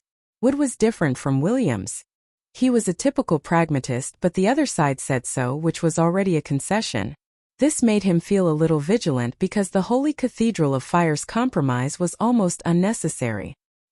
He stared at Wood warily. The chief priest of the Holy Cathedral of Fire smiled bitterly again. You don't have to doubt. I am here on behalf of the Holy Cathedral of Fire to ask Her Royal Highness Princess Grafine for peace. Freya, who was behind Brando, could not help but let out a soft cry. This time it was really Brando's turn to be surprised. Was it just for the Canolia fleet? But wasn't the face of the Empire more important than a local fleet? If the cruise people really thought so, they would be a terrible opponent. But Brando thought of another possibility. Williams is dead. He died in your hands. Wood was stunned. Yes. Brando nodded. This was a secret that could not be hidden. Besides, Mephisto was on the side, and he was not worried that the cruise people would turn hostile. The chief priest of the Holy Cathedral of Fire was silent. This is indeed a problem, he muttered to himself. But Williams is grumpy and arrogant. His stubbornness led to his death in a foreign land, which is not unreasonable. What? Brando almost thought he had heard wrong. Brando, I'm afraid that the cruise people don't have the time to go around biting people, just like the dog that fell into the mud to fight for the bone. They can't even protect themselves. But we also have a problem, but you can now make conditions to them. Mephisto finally spoke, and as soon as he spoke, the knight behind Wood glared at him. Can't protect themselves? Mr. Brando, I hope the princess will give up the pursuit of the Canolia fleet. Wood said. That's impossible. Brando refused firmly, but he paused and asked, what are the conditions? Wood smiled. Sure enough, as he expected, the real mastermind behind the princess side was this young man. But what made him feel uneasy was that the other party was the same kind of person as him. The Holy Cathedral was going to bleed a lot this time. We can make the nobles in the north give up Ampere's seal. You mean we still have to coexist peacefully with these people who are trying to usurp the throne? After annihilating the Canolia fleet, we can still take advantage of the situation and go north. Wood was already very clear about the way people like Brando acted. They must have considered the results before giving such an order, so he would not use the revenge of the Holy Cathedral of Fire as a false threat. It would be meaningless. He thought for a moment and said, as you said, the royal family of Covardo should continue to hold the throne, but there are still many nobles in the north, and it will take time to calm their suspicions. It is better for Erewhon to unite peacefully than to confront each other. Brando looked at the Archbishop of the Holy Cathedral of Fire in surprise. He understood the meaning behind his words. Wood meant to acknowledge the legitimacy of the royal family of Covardo, so that the north would have no actual basis to rely on, and the internal strife in the kingdom would disappear. But this was a little too easy. How could the Holy Cathedral compromise so thoroughly? It was not that the remaining forces in the north did not have the strength to fight against the princess. Even if they failed, Cruz's people could be very stubborn. Or was this another trap? He could not help but deeply suspect. Mr. Brando, you don't have to suspect that this is another deception. I will tell you the reason, and you will understand as soon as you hear it. The reason is actually Moros. Moros? You should know that he killed Princess Magadol. No, wait. Brando suddenly reacted, and he thought of a very terrible possibility. Wasn't Princess Magadol killed because she discovered your secret? Wood's face was a little ugly. How could the Holy Cathedral do such a thing? Not to mention that she did not know the Holy Cathedral's plan from beginning to end. The request for reinforcements from the Empire and the transfer of Williams from the headquarters was just a spur-of-the-moment idea after I read Moros's letter. No one else knew about it except Moros himself. In other words, Her Royal Highness discovered another secret? I'm afraid so. Wood's face was dignified. Mr. Brando, I'm afraid that Moros is a spy from All for One. Brando could not help but cry out. So you opened the door of flame of the Holy Cathedral of Fire in the port of Ampere's seal? He saw Wood looking at him seriously, and understood that there was no need to say more. At that moment, Brando felt as if a basin of cold water had been poured on his head. The situation was serious. He finally understood why Wood came to him to make peace. Turned out that the whole thing was a huge conspiracy. If Moros was a spy from All for One, then he knew early on that the Holy Cathedral of Fire would set up the Door of Flame in Ampere Seal. He might even have been the one who guided it, because All for One's goal was those Door of Flame.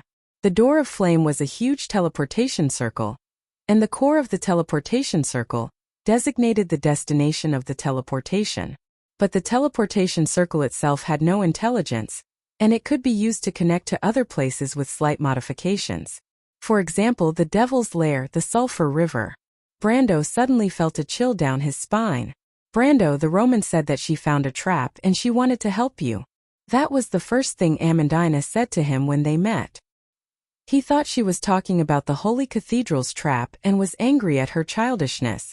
But at this moment he suddenly realized that Amandina might have known what she was going to face.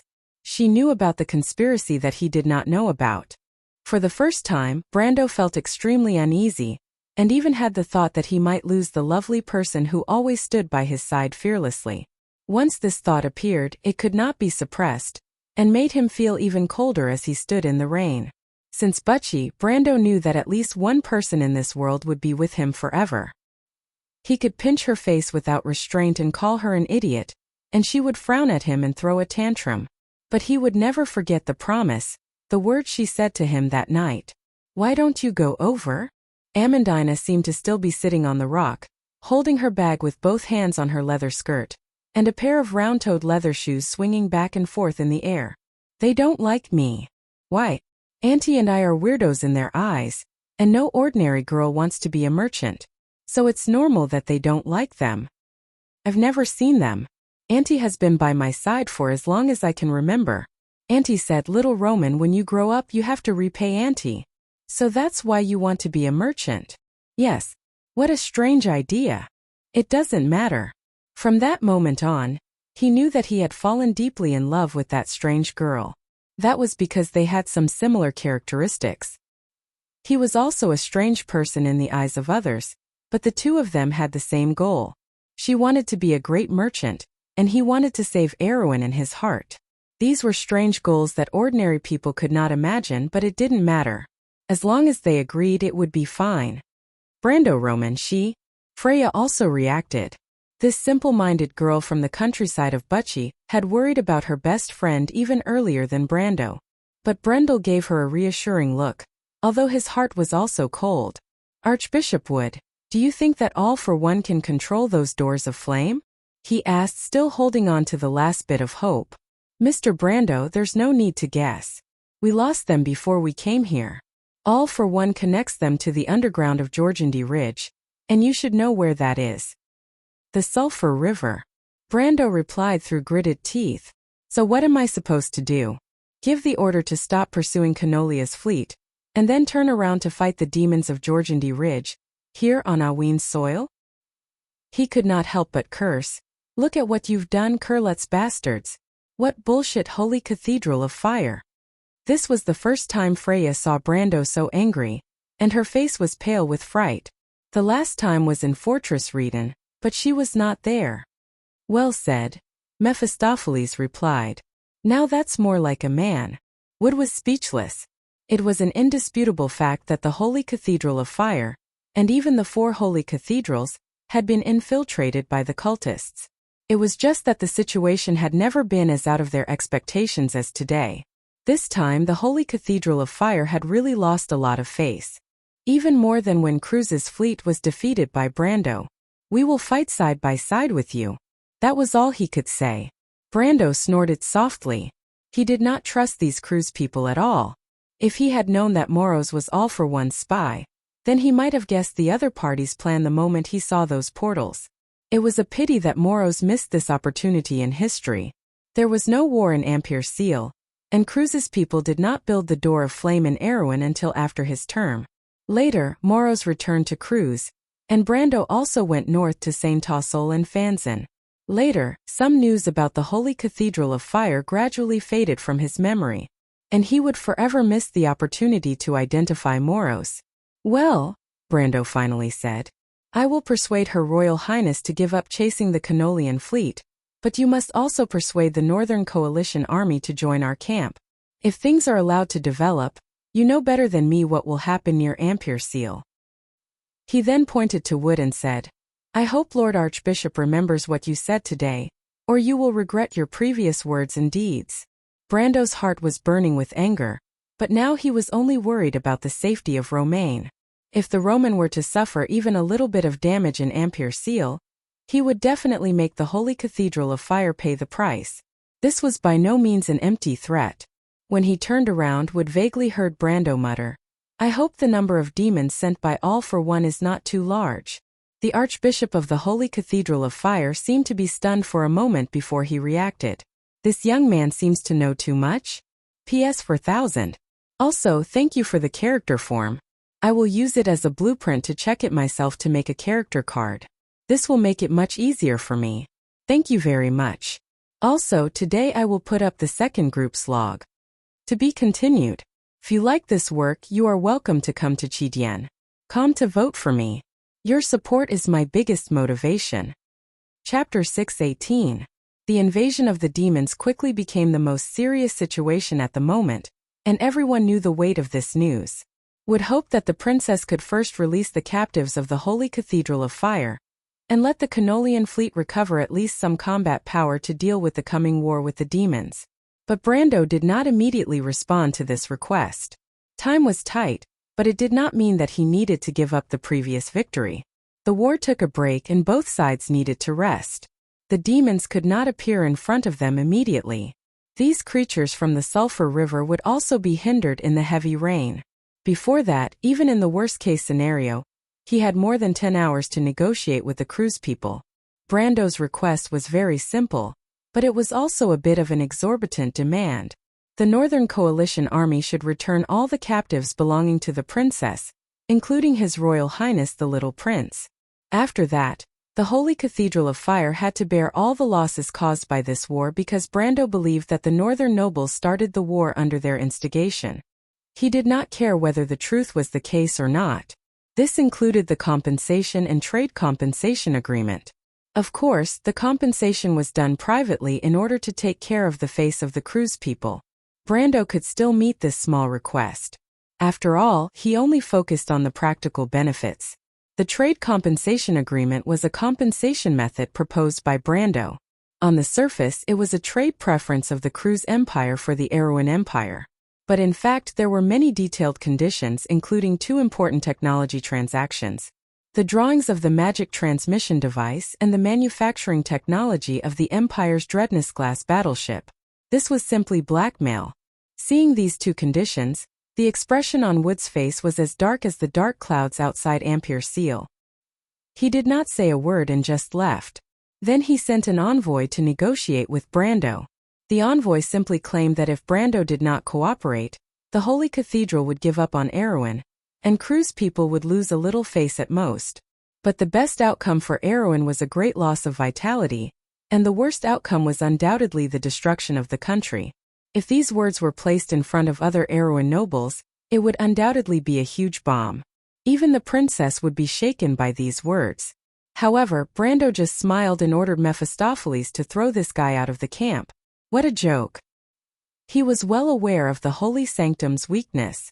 Cruz's people probably didn't just want to save face, but more importantly, the secret of the Door of Flame must not fall into the hands of All for One. He knew that there were several permanent doors of flame in the Cruz Empire. Once the secret of the Doors of Flame was leaked out, the Empire would become another gate from the Sulphur River to the surface world.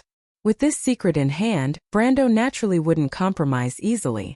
However, he also felt uneasy in his heart.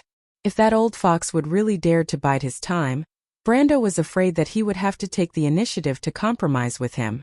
This was because only he, Amandina, and Freya knew that the Roman were still in the port of Ampere Seal, and once Cruz's people took the initiative, he was afraid that Erewhon would be skinned alive. Brando gritted his teeth and held on for an hour and a half. Finally, Wood couldn't help but come to the door. After all, the Archbishop didn't have any news that was enough to make him feel at ease. When Wood came, Brando breathed a sigh of relief. Cruz's people had given in. In just half an hour, Brando signed a temporary peace agreement with Wood, taking advantage of the momentum of Cruz's people giving in. Brando was not soft-hearted. In addition to the superficial agreement, the two sides signed a temporary secret agreement. The Holy Cathedral of Fire privately recognized the right of the royal family of Covardo to prosecute several major leaders of the northern nobles for usurpation in the future.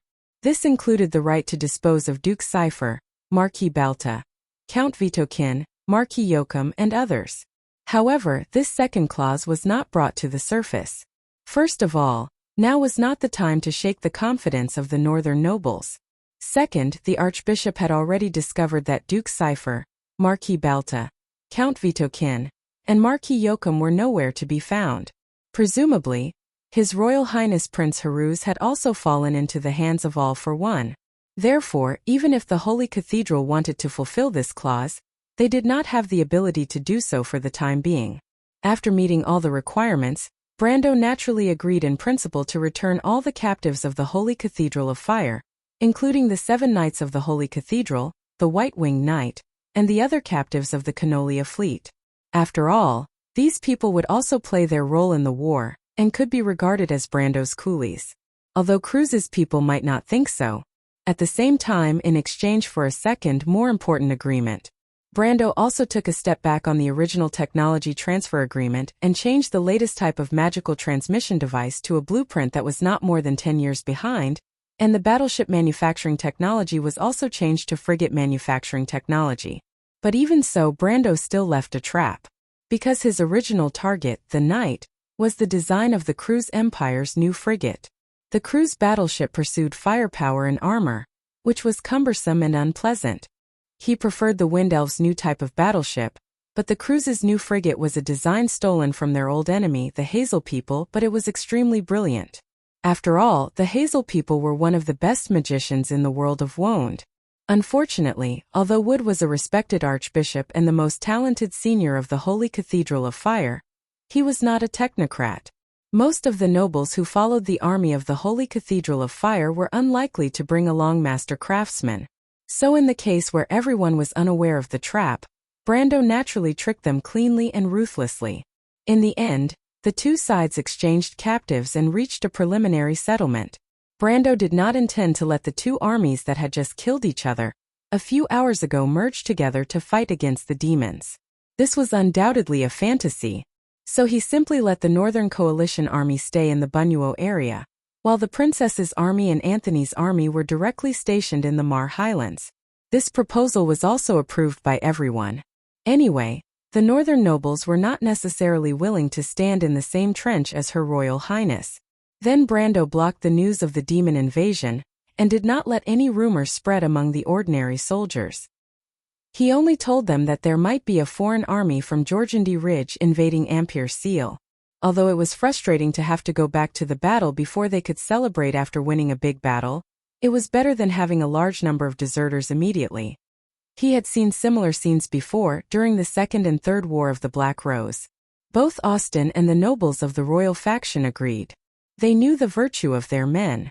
Although the royal faction had parted ways with Her Royal Highness earlier, the princess had said that she would let bygones be bygones, and the two sides were temporarily back on the same chariot. Due to the presence of Brando and Eek, Princess Griffine's status had improved a lot. But the morale of the soldiers was still a problem. Brando threw this problem to Cruz and asked Wood to persuade the nobles of the Northern Coalition army to mobilize supplies from the vicinity of Buñuel, at least to let Anthony and Count Austin's army celebrate a victory. As long as there is hot meat soup, even in this terrible weather, the ordinary soldiers will still be satisfied. Before evening, Brando had begun to send scouts to the periphery to get information about the vicinity of the port, as well as whether the port had fallen into the hands of the demons and the number of demons. But considering that the residents of the surface world knew little about the situation in the underground world, Brando decided to go in person and explore the vicinity of Ampere Seal. His risky action was naturally strongly opposed by Amandina, and even Princess Griffine did not quite agree with it, but he still decided to go ahead. It was just that he did not expect that Her Royal Highness could not stop him from taking the risk and insisted on going with him. She ordered Oberway to stay behind to pacify the soldiers, then changed into a knight's uniform, mounted a horse and joined his team. Count Austen went with her. Brando was naturally powerless to stop what Her Royal Highness wanted to do. Fortunately, he did not intend to fight with the demons. He just wanted to investigate the situation at the front line, so he let her be. Brando naturally would not think that Her Royal Highness was particularly concerned about him. Perhaps it was also because of this. But there were a few times when he saw the half-elf girl's bright silver eyes reflecting the rain, and he thought to himself that she must not be satisfied with her identity as a woman. Indeed, she was far more suitable for the throne than her brother. I just don't know if those cavemen will give us a night to rest. Count Austen replied with some uneasiness. Brando could understand Austen's uneasiness. Events like the demon invasion could be big or small, and it happened in the surface world all the time. For example, an evil sorcerer summoning a demon and forming a contract with it. Or occasionally, a ferocious beast from the Sulphur River escaped to the surface. These events were not important. But once a situation like this happened, where the demons controlled one or more large teleportation portals, it would be a serious matter. Because the demons themselves also had the technology to create teleportation portals. If the local lords did not react quickly and destroy the teleportation portals, the army of creatures in the lower world would snowball rapidly. In history, there were a few incidents where a country was destroyed. The earliest example was in the Year of the Golden Hoof. Then it happened again in the Year of Glory. That unlucky duchy was very close to Erewhon, near the Duchy of Antiburo. I'm afraid not. Brando replied. The demons were not like Erewhon's wyvern cavalry. They could march well at night, but the heavy rain would also hinder their movements. The hillsides in the Black Pine Forest became slippery and difficult to walk on under the heavy rain, and the sky became a line at the end of the horizon. Fortunately, Brando was very familiar with the terrain in this area. The group bypassed a few short hills, and then a mountain peak appeared in their sight. This was Brando's goal. Under the protection of the night, he, the princess, and Count Austen climbed up the highest mountain closest to Ampere Seal in the rain. Then they looked down from the top of the mountain. The direction of the port was dark, which was one of the worst signs. He looked up and saw a few dark clouds floating from the north. Then he found that they were all harpies. They were close relatives of the sirens, but they were expelled in the Battle of Cairano, and later hid in the underground world. Brando put down the binoculars in his hand and could not help but take a breath of cold air. He looked back and saw that Her Royal Highness was pale. As Wood had expected, there was already an army from Jorgendy Ridge in the port of Ampere Seal. The three of them were silent for a while. Those don't seem to be demons? Her Royal Highness asked. Brando nodded. He glanced at the other two, but found that they did not seem to realize that there was a problem. The army of Jorgendy Ridge was mixed in with the demons, which was not a good sign. There were not only cavemen in the underground world, but most of the surface residents were called cavemen. Few of them could distinguish the relationship between the demons and the other forces in Jorgendy Ridge, so it was understandable that they showed such an attitude. But Brando knew that Jorgendy Ridge was actually a general term. The underground world was crisscrossed and connected to many areas, such as the Mushroom Field and the Eternal Dark Abyss. The Sulphur River where the demons lived was actually the lowest level of the core world, isolated by the elemental boundary of Wonde. The first to discover them were the Dark Elves. The Dark Elves built a city on the lava plains Scorching Tip.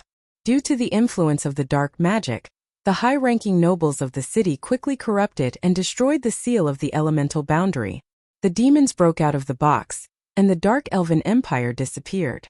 After that, the Dark Elves retreated into the Eternal Dark Abyss, and the demons quickly occupied a piece of land and became one of the original inhabitants of the underground world. However, the residents of the underground world were hostile to each other. The Jorgendy Ridge Empire, which was controlled by the Black Dragon, would never surrender to the demons. How did the two races mix together? Brando remembered that the first time Jorgendy Ridge invaded the surface world in history was at the beginning of the Second Era, after the Second War of the Black Rose. That was the fourth chapter of the game, Eternal Dark. Could it be that there were some unknown changes in the underground world? It couldn't be. Brando didn't think that the history he changed would affect Jorgendy Ridge so quickly. The Haurangaya was already a coincidence among coincidences. But in any case, the real problem still needed to be solved. "Mr. Brando, what should we do now?" Princess Griffine asked. There were so many harpies in the sky that they looked like a dark cloud. She never dreamed that such a large army would gather near Ampere Seal in just one day. The number of demons on the ground could be imagined. This was a force that even Anthony's army and the Northern Coalition army together could not resist. Brando also looked at this scene and was silent for a moment. "I don't have any good ideas." "Mr. Brando, you don't have any ideas?" Princess Griffine was almost speechless. Brando nodded. All for One's move was indeed beyond his expectations. The demon army now was almost more than the previous Holy Cathedral of Fire and the Northern Coalition army combined, and he no longer had the ability to start the cycle of the Paradise of Adversity again in a short time. Summoning the Holy Cathedral of Life, the Adversity Trojan Horse, and all the pre-cycles, he had to accumulate elements for a long time. At least he didn't have to think about it for a week. He pursed his lips tightly, and for a moment his mind was full of thoughts about the current situation. Oh, to be continued. If you like this work, you are welcome to come to Chidian.com to vote for me. Your support is my biggest motivation. Chapter 619.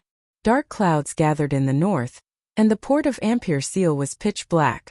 However, outside the port, there was a sea of sparks, as if lava was flowing all over the ground. That was the characteristic of the Devil's Charred Land. The portal obviously connected the Sulphur River and Arrowan together, and the two sides overlapped. On the Charred Land, the transformed portal emitted a scarlet color, which was clearly visible from this direction, like agate scattered on a black velvet carpet. The scene was like the end of the world, and everyone could not help but hold their breath. Brando listened to the princess's question and lowered his head to think of a solution. But at this time, the dark clouds in the sky suddenly changed direction. The princess and the others were slightly startled, and felt that something was wrong.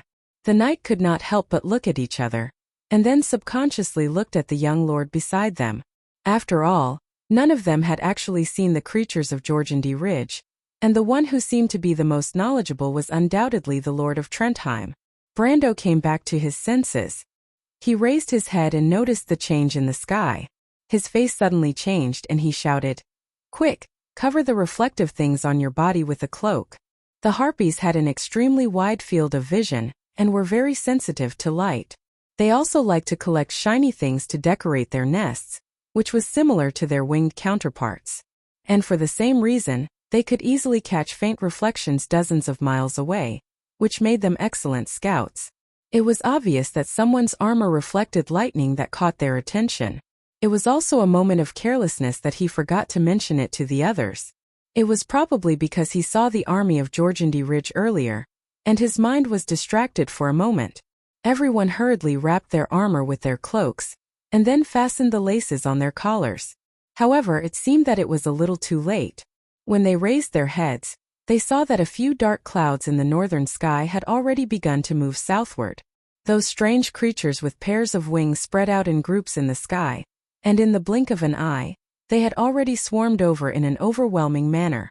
Brando looked back and saw that everyone's faces were completely pale, and Princess Griffine was no exception. There were only 17 of them in total, while there were tens of thousands of harpies on the other side. One of the knight even unsheathed his sword subconsciously. Brando was startled and rushed over to stop him. "Don't move. They haven't discovered us yet," he shouted loudly, afraid that someone would pull out their sword in a panic. Once the reflection of the blade was emitted, everything would be too late. "Quick, find a place to hide." Brando knew the habits of harpies very well. These cautious creatures must have come to check after attracting attention. They liked to move in groups, but they might not have really discovered them. After all, this place was still more than 10 miles away, and the harpies might not be able to detect even the slightest movements in the forest. But the night had already lost their minds. Brando's words became their only hope. They all retreated to the back of the black pine forest and found a place to hide. Brando pulled the princess to hide under a huge rock. This gray-white rock stretched across the top of the mountain and was covered with moist moss. Brando first settled the princess down, then guarded the entrance of the cave. He raised his head and found Count Audine hiding behind a rock opposite him, shouting at him. "Don't worry, Count Audine. Horses." Brando then remembered that everyone's horses were still at the foot of the mountain. He suddenly had a headache, but it was obviously unrealistic to rush down the mountain now. He could only hope that Martha would prevent the harpies from discovering the war horses. In just a few minutes the harpies had already arrived. The sound of flapping wings passed over his head, letting him know that the winged creatures were close by. His heart pounded, but Brando did not dare to stretch his head out to look. He looked back and saw Princess Griffine sitting at the side, looking at him. Although she looked a little nervous, her eyes were calm when she looked at him. "Don't worry," he mouthed to her. Princess Griffine nodded gently, one hand on the hilt of her sword. He looked up again and saw that Count Audine's face was also pale. The two of them looked at each other and could not help but smile bitterly. He knew that he was not much better. He dared to fight Williams because he had Kelsey's deck of cards in hand. But now there were 17 people facing thousands of harpies, and there were 10 times that number in the distance. Even if he was drowned, he would still be drowned. But fortunately, although the harpies were very sensitive to light, their eyesight was extremely ordinary. Moreover, they were very cautious creatures, and would definitely not descend below the canopy to check. Brando, who knew this in his heart, was slightly relieved. But it was at this moment that his heart throbbed. It was like his heart suddenly skipped a beat, feeling that someone was spying on his secrets. The others were fine, but the experienced Brando immediately realized what it was: magic. Detection magic. He was sure that there was a pair of malicious eyes inspecting this place through the crystal ball, and the demon warlocks in blood-red robes that came from under the Sulphur River were the best at this. Her Royal Highness beside him turned pale, and her weak body trembled, as if she had also sensed something. Brando subconsciously felt that something was wrong, and immediately reminded her, "Quick, don't think about anything that you are most worried about now. Think about what to eat tonight, the annoying carrot stew or oatmeal." The half-elf girl's silver eyes looked at him in confusion. "This is a demon spell, black magic. It will affect your mind and see the answer it wants to know through your mind. The more afraid you are, the more negative emotions accumulate, and the more it can see what you are most afraid of now. That will expose our position." "But I don't hate carrot stew," Princess Griffine replied with a little grievance. "That's impossible." Brando was stunned. But regardless of whether it was possible or not, just as the two of them were a little relieved, a scream suddenly came from the distance in the rain. Someone was discovered. Brando's heart went cold. He should have let everyone hide together. After all, he was the only one here who had experience in avoiding detection spells. "Mr. Brando," Her Royal Highness whispered. Brando's hand clenched the hilt of Halran Gaia for a moment. Should he rush out now? The harpies were just upper silver-ranked monsters, and the knights he brought were all at the peak of silver-ranked. If he rushed out now, he might be able to save the other party's life. But what about Her Royal Highness? If he made a move, could he lead these people to kill their way out of the thousands of harpies? Brando had no confidence at all. But he immediately felt cold fingers on the back of his hand. "Mr. Brando, I understand your thoughts, thank you," Princess Griffine said softly. "But no matter what, please don't go against our ideals and pursuits. This is the value of our existence." She nodded to him. Brando's heart skipped a beat. He suddenly understood why when Orthlis warned him to be careful of the princess, he did not take it seriously. Princess Griffine had never changed. If she had chosen to compromise, she would not have broken with the royal faction. In the face of ideals and reality, she had always been the holy princess. Brendel had never seen a person who could combine wisdom and conviction into a single person. Before that, the players of Erewhon had never seen such a person. He made up his mind. He raised his sword and rushed out, only to be met by a harpy that immediately swooped down on him from the sky. Her beautiful female head had blood-red eyes that flashed with a venomous light. She opened her sharp claws and slashed at him like 8 knives. Brando was not in a hurry. He pursed his lips and took a step back. He pulled out Halran Gaia with both hands and swung it upwards. The blade immediately cut off a pair of claws. The harpy who lost her balance screamed and fell backward. Her head hit the trunk of a black pine tree, and her brain splattered. Brando then saw the knight who was caught. He was not in a good situation. He was surrounded by 7 or 8 harpies. Without a second thought, he raised his hand and shot a wind bullet in that direction. The wind bullet spun and brushed past the treetops, hitting the 2 harpies squarely. Instantly, the harpies' wings were torn apart, and blood rained down. The sudden attack frightened the harpies, and they all scattered while screaming strangely. The knight finally found a chance to breathe. He turned back and looked at Brando gratefully. "You shouldn't have come out, my lord." He smiled. "I don't want to be a coward like those northerners. You are from the royal faction, right?" Brando saw that the other party was from Lantern Island. "Yes." Brando nodded and shouted. "I heard that the royal faction never leaves their companions. If that's the case, everyone, why don't you listen to my orders and face the enemy head-on? Today we will kill our way out.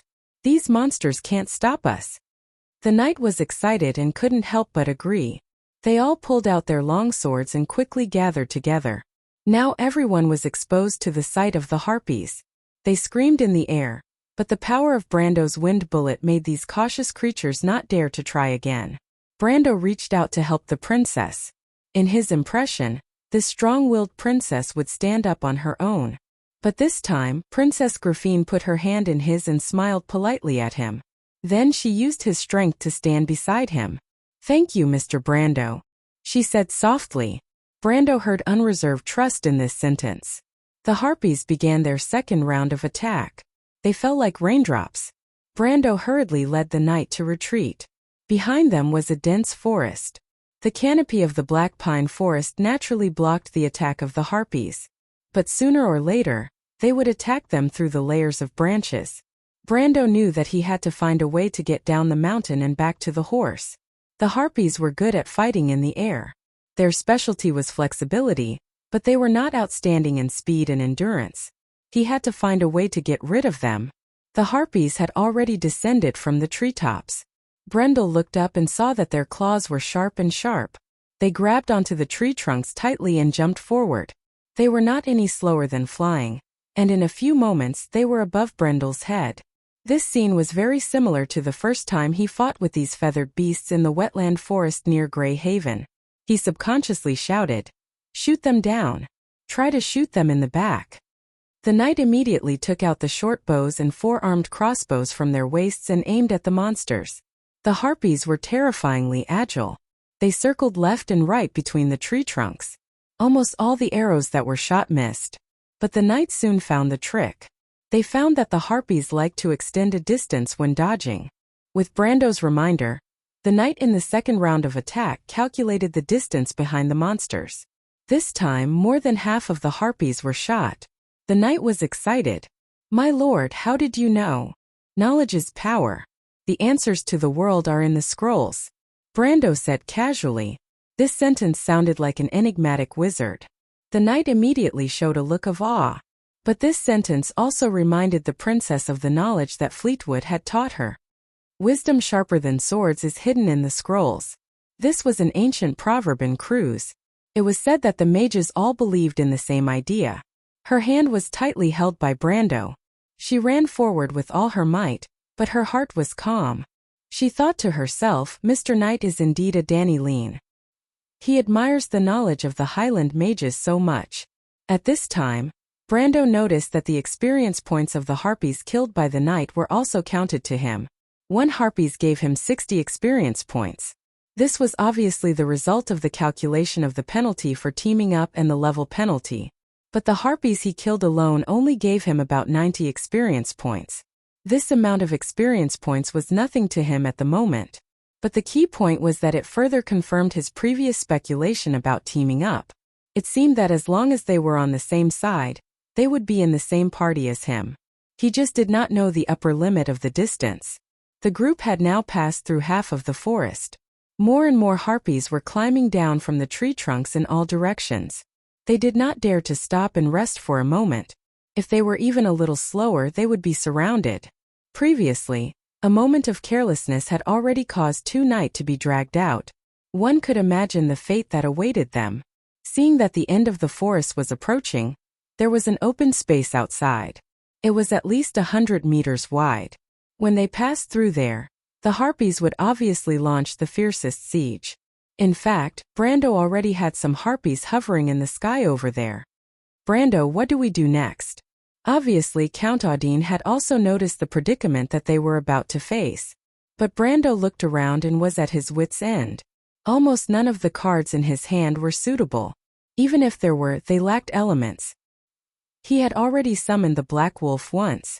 He only had the giant King Buni's concealment cloak to escape this disaster.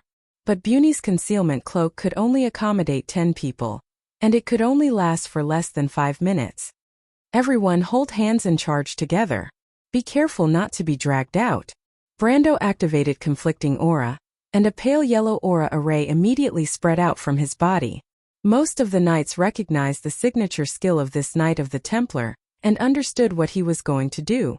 Now it seemed that they could only brace themselves and charge out. Brando looked outside the forest and decided to cast a mist spell or a similar spell first. Anyway, he had the level of an elementalist. Mist spell was just a level 2 spell, so it was not difficult for him. The only trouble was that he was still wearing armor when he was running, so the failure rate of casting the spell was frighteningly high. Brando tried 3 times in a row before he finally cast the spell. Mist spell was actually just to create a hazy mist. This spell was very effective in defending against the enemy's accurate long-range attacks. Brando wanted to use this spell to prevent the harpies from taking advantage of their numbers. But he did not expect that the moment he cast the spell, an unexpected scene would happen. It was not mist that emerged in the open space, but a dark cloud. This dark cloud seemed to cover the entire hillside in the blink of an eye, and the surroundings were plunged into darkness. What's going on? The knight suddenly fell into a panic. Brando was also shocked. This was not a mist spell. Fortunately, it was not the first time he fought in the dark. In the game, he had to be prepared to deal with all kinds of dark spells when he fought against the Lich of Madara. Brando was still calm. He subconsciously grabbed the princess' hand to make sure that the wizard who cast the spell was not targeting the most important target beside him. At the same time, he held his breath and listened to the sounds around him. The sound of rain in the distance was loud, but in the rain, there were the same panicked cries of the harpies. It seemed that the newcomer was not an enemy. At least it was not a demon warlock. He was a little relieved, but it was at this time. He felt an old voice in his mind. Please come with me, my king. Do not care about the dangers around you. Go north, I'll wait for you there. Brando was slightly stunned. Who are you? How can I trust you? He asked in his mind. Use your heart to feel. The darkness is no secret in front of you. You should be able to feel that I have no evil intentions. Brando took a light breath. He did not have a premonition of danger. The other party obviously wanted to help him in this situation, but he still had to be careful. He hesitated for a moment before saying to everyone around him, "Everyone listen to me. Hold hands and follow me." Then he reached out and pulled Count Audine on the other side. Everyone held hands together. Brando did not know which direction was north, but he vaguely felt that one direction was safer, so he subconsciously walked in that direction step by step. Sure enough, after a few minutes, the screams of the harpies in the dark were getting farther and farther away. Everyone could not help but let out a sigh of relief. After all, no one wanted to die if they could.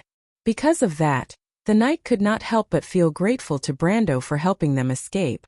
"Mr. Brando," Princess Graffine's voice came from behind him. "Is this your magic?" "No, I don't know," Brando replied. In fact, he did not have any confidence. He had already opened a spiritual link in his mind and began to contact the Shire on the other side. God knows if this was another trap, but he had to be safe. "The Shire, you damned bastard, can you hear me?" In the pine forest, the students had temporarily built a camp to shelter from the rain. A wooden wall was built with pine wood, and a waterproof canvas was propped up on both sides to form a simple tent. In the tent, Makarov and the rest of the royal faction were in a cold war with Oberwei. It seemed like the royal faction was about to break off relations with the princess again, but those who were here all along knew that it was just a disagreement over the next battle plan. Oberwei supported Brando's idea and thought that it was better to divide the defense area, with the Northern Alliance temporarily. Makarov did not trust the nobles in the north at all. In his opinion, the Northern Alliance could be the main force and Cruz's army to defend against the Devil's attack, while the nobles would attack the devils from the flanks. The parchment map, which had been drawn countless times, was now placed on the wooden table. Amandina and Countess Yinbao Dilfrey were whispering to each other. The two of them were not interested in the nobles' battle plan. Dilfrey looked down on the royal faction, while Amandina only had absolute trust in Brando. Naturally, she was not interested in the nobles' suggestions. However, the fatigue on Amandina's face was obvious, and she did not let out a yawn. Makarov and Oberwei seemed to be natural enemies. The two of them had different opinions on the future of the royal faction, and now they had different opinions on how to cooperate with the Northern Alliance. Fortunately, they were aware of the current situation and did not start a fight. Otherwise, the cunning fox and the lone wolf of the kingdom would have to duel again. The older generation of the kingdom's nobles might still remember the last time they dueled. That was when they were young, but that was for their beloved lady. This time it was for their ideals and beliefs. Just as they were about to speak again, Charles walked in from the outside. He glanced at everyone in the tent and said, "Let's go back to our camp. My lord is in trouble." Everyone was stunned. "Alright, it's like this. Her Highness and my lord were discovered by the harpies of Georgandy Ridge, and they are currently surrounded by the devils."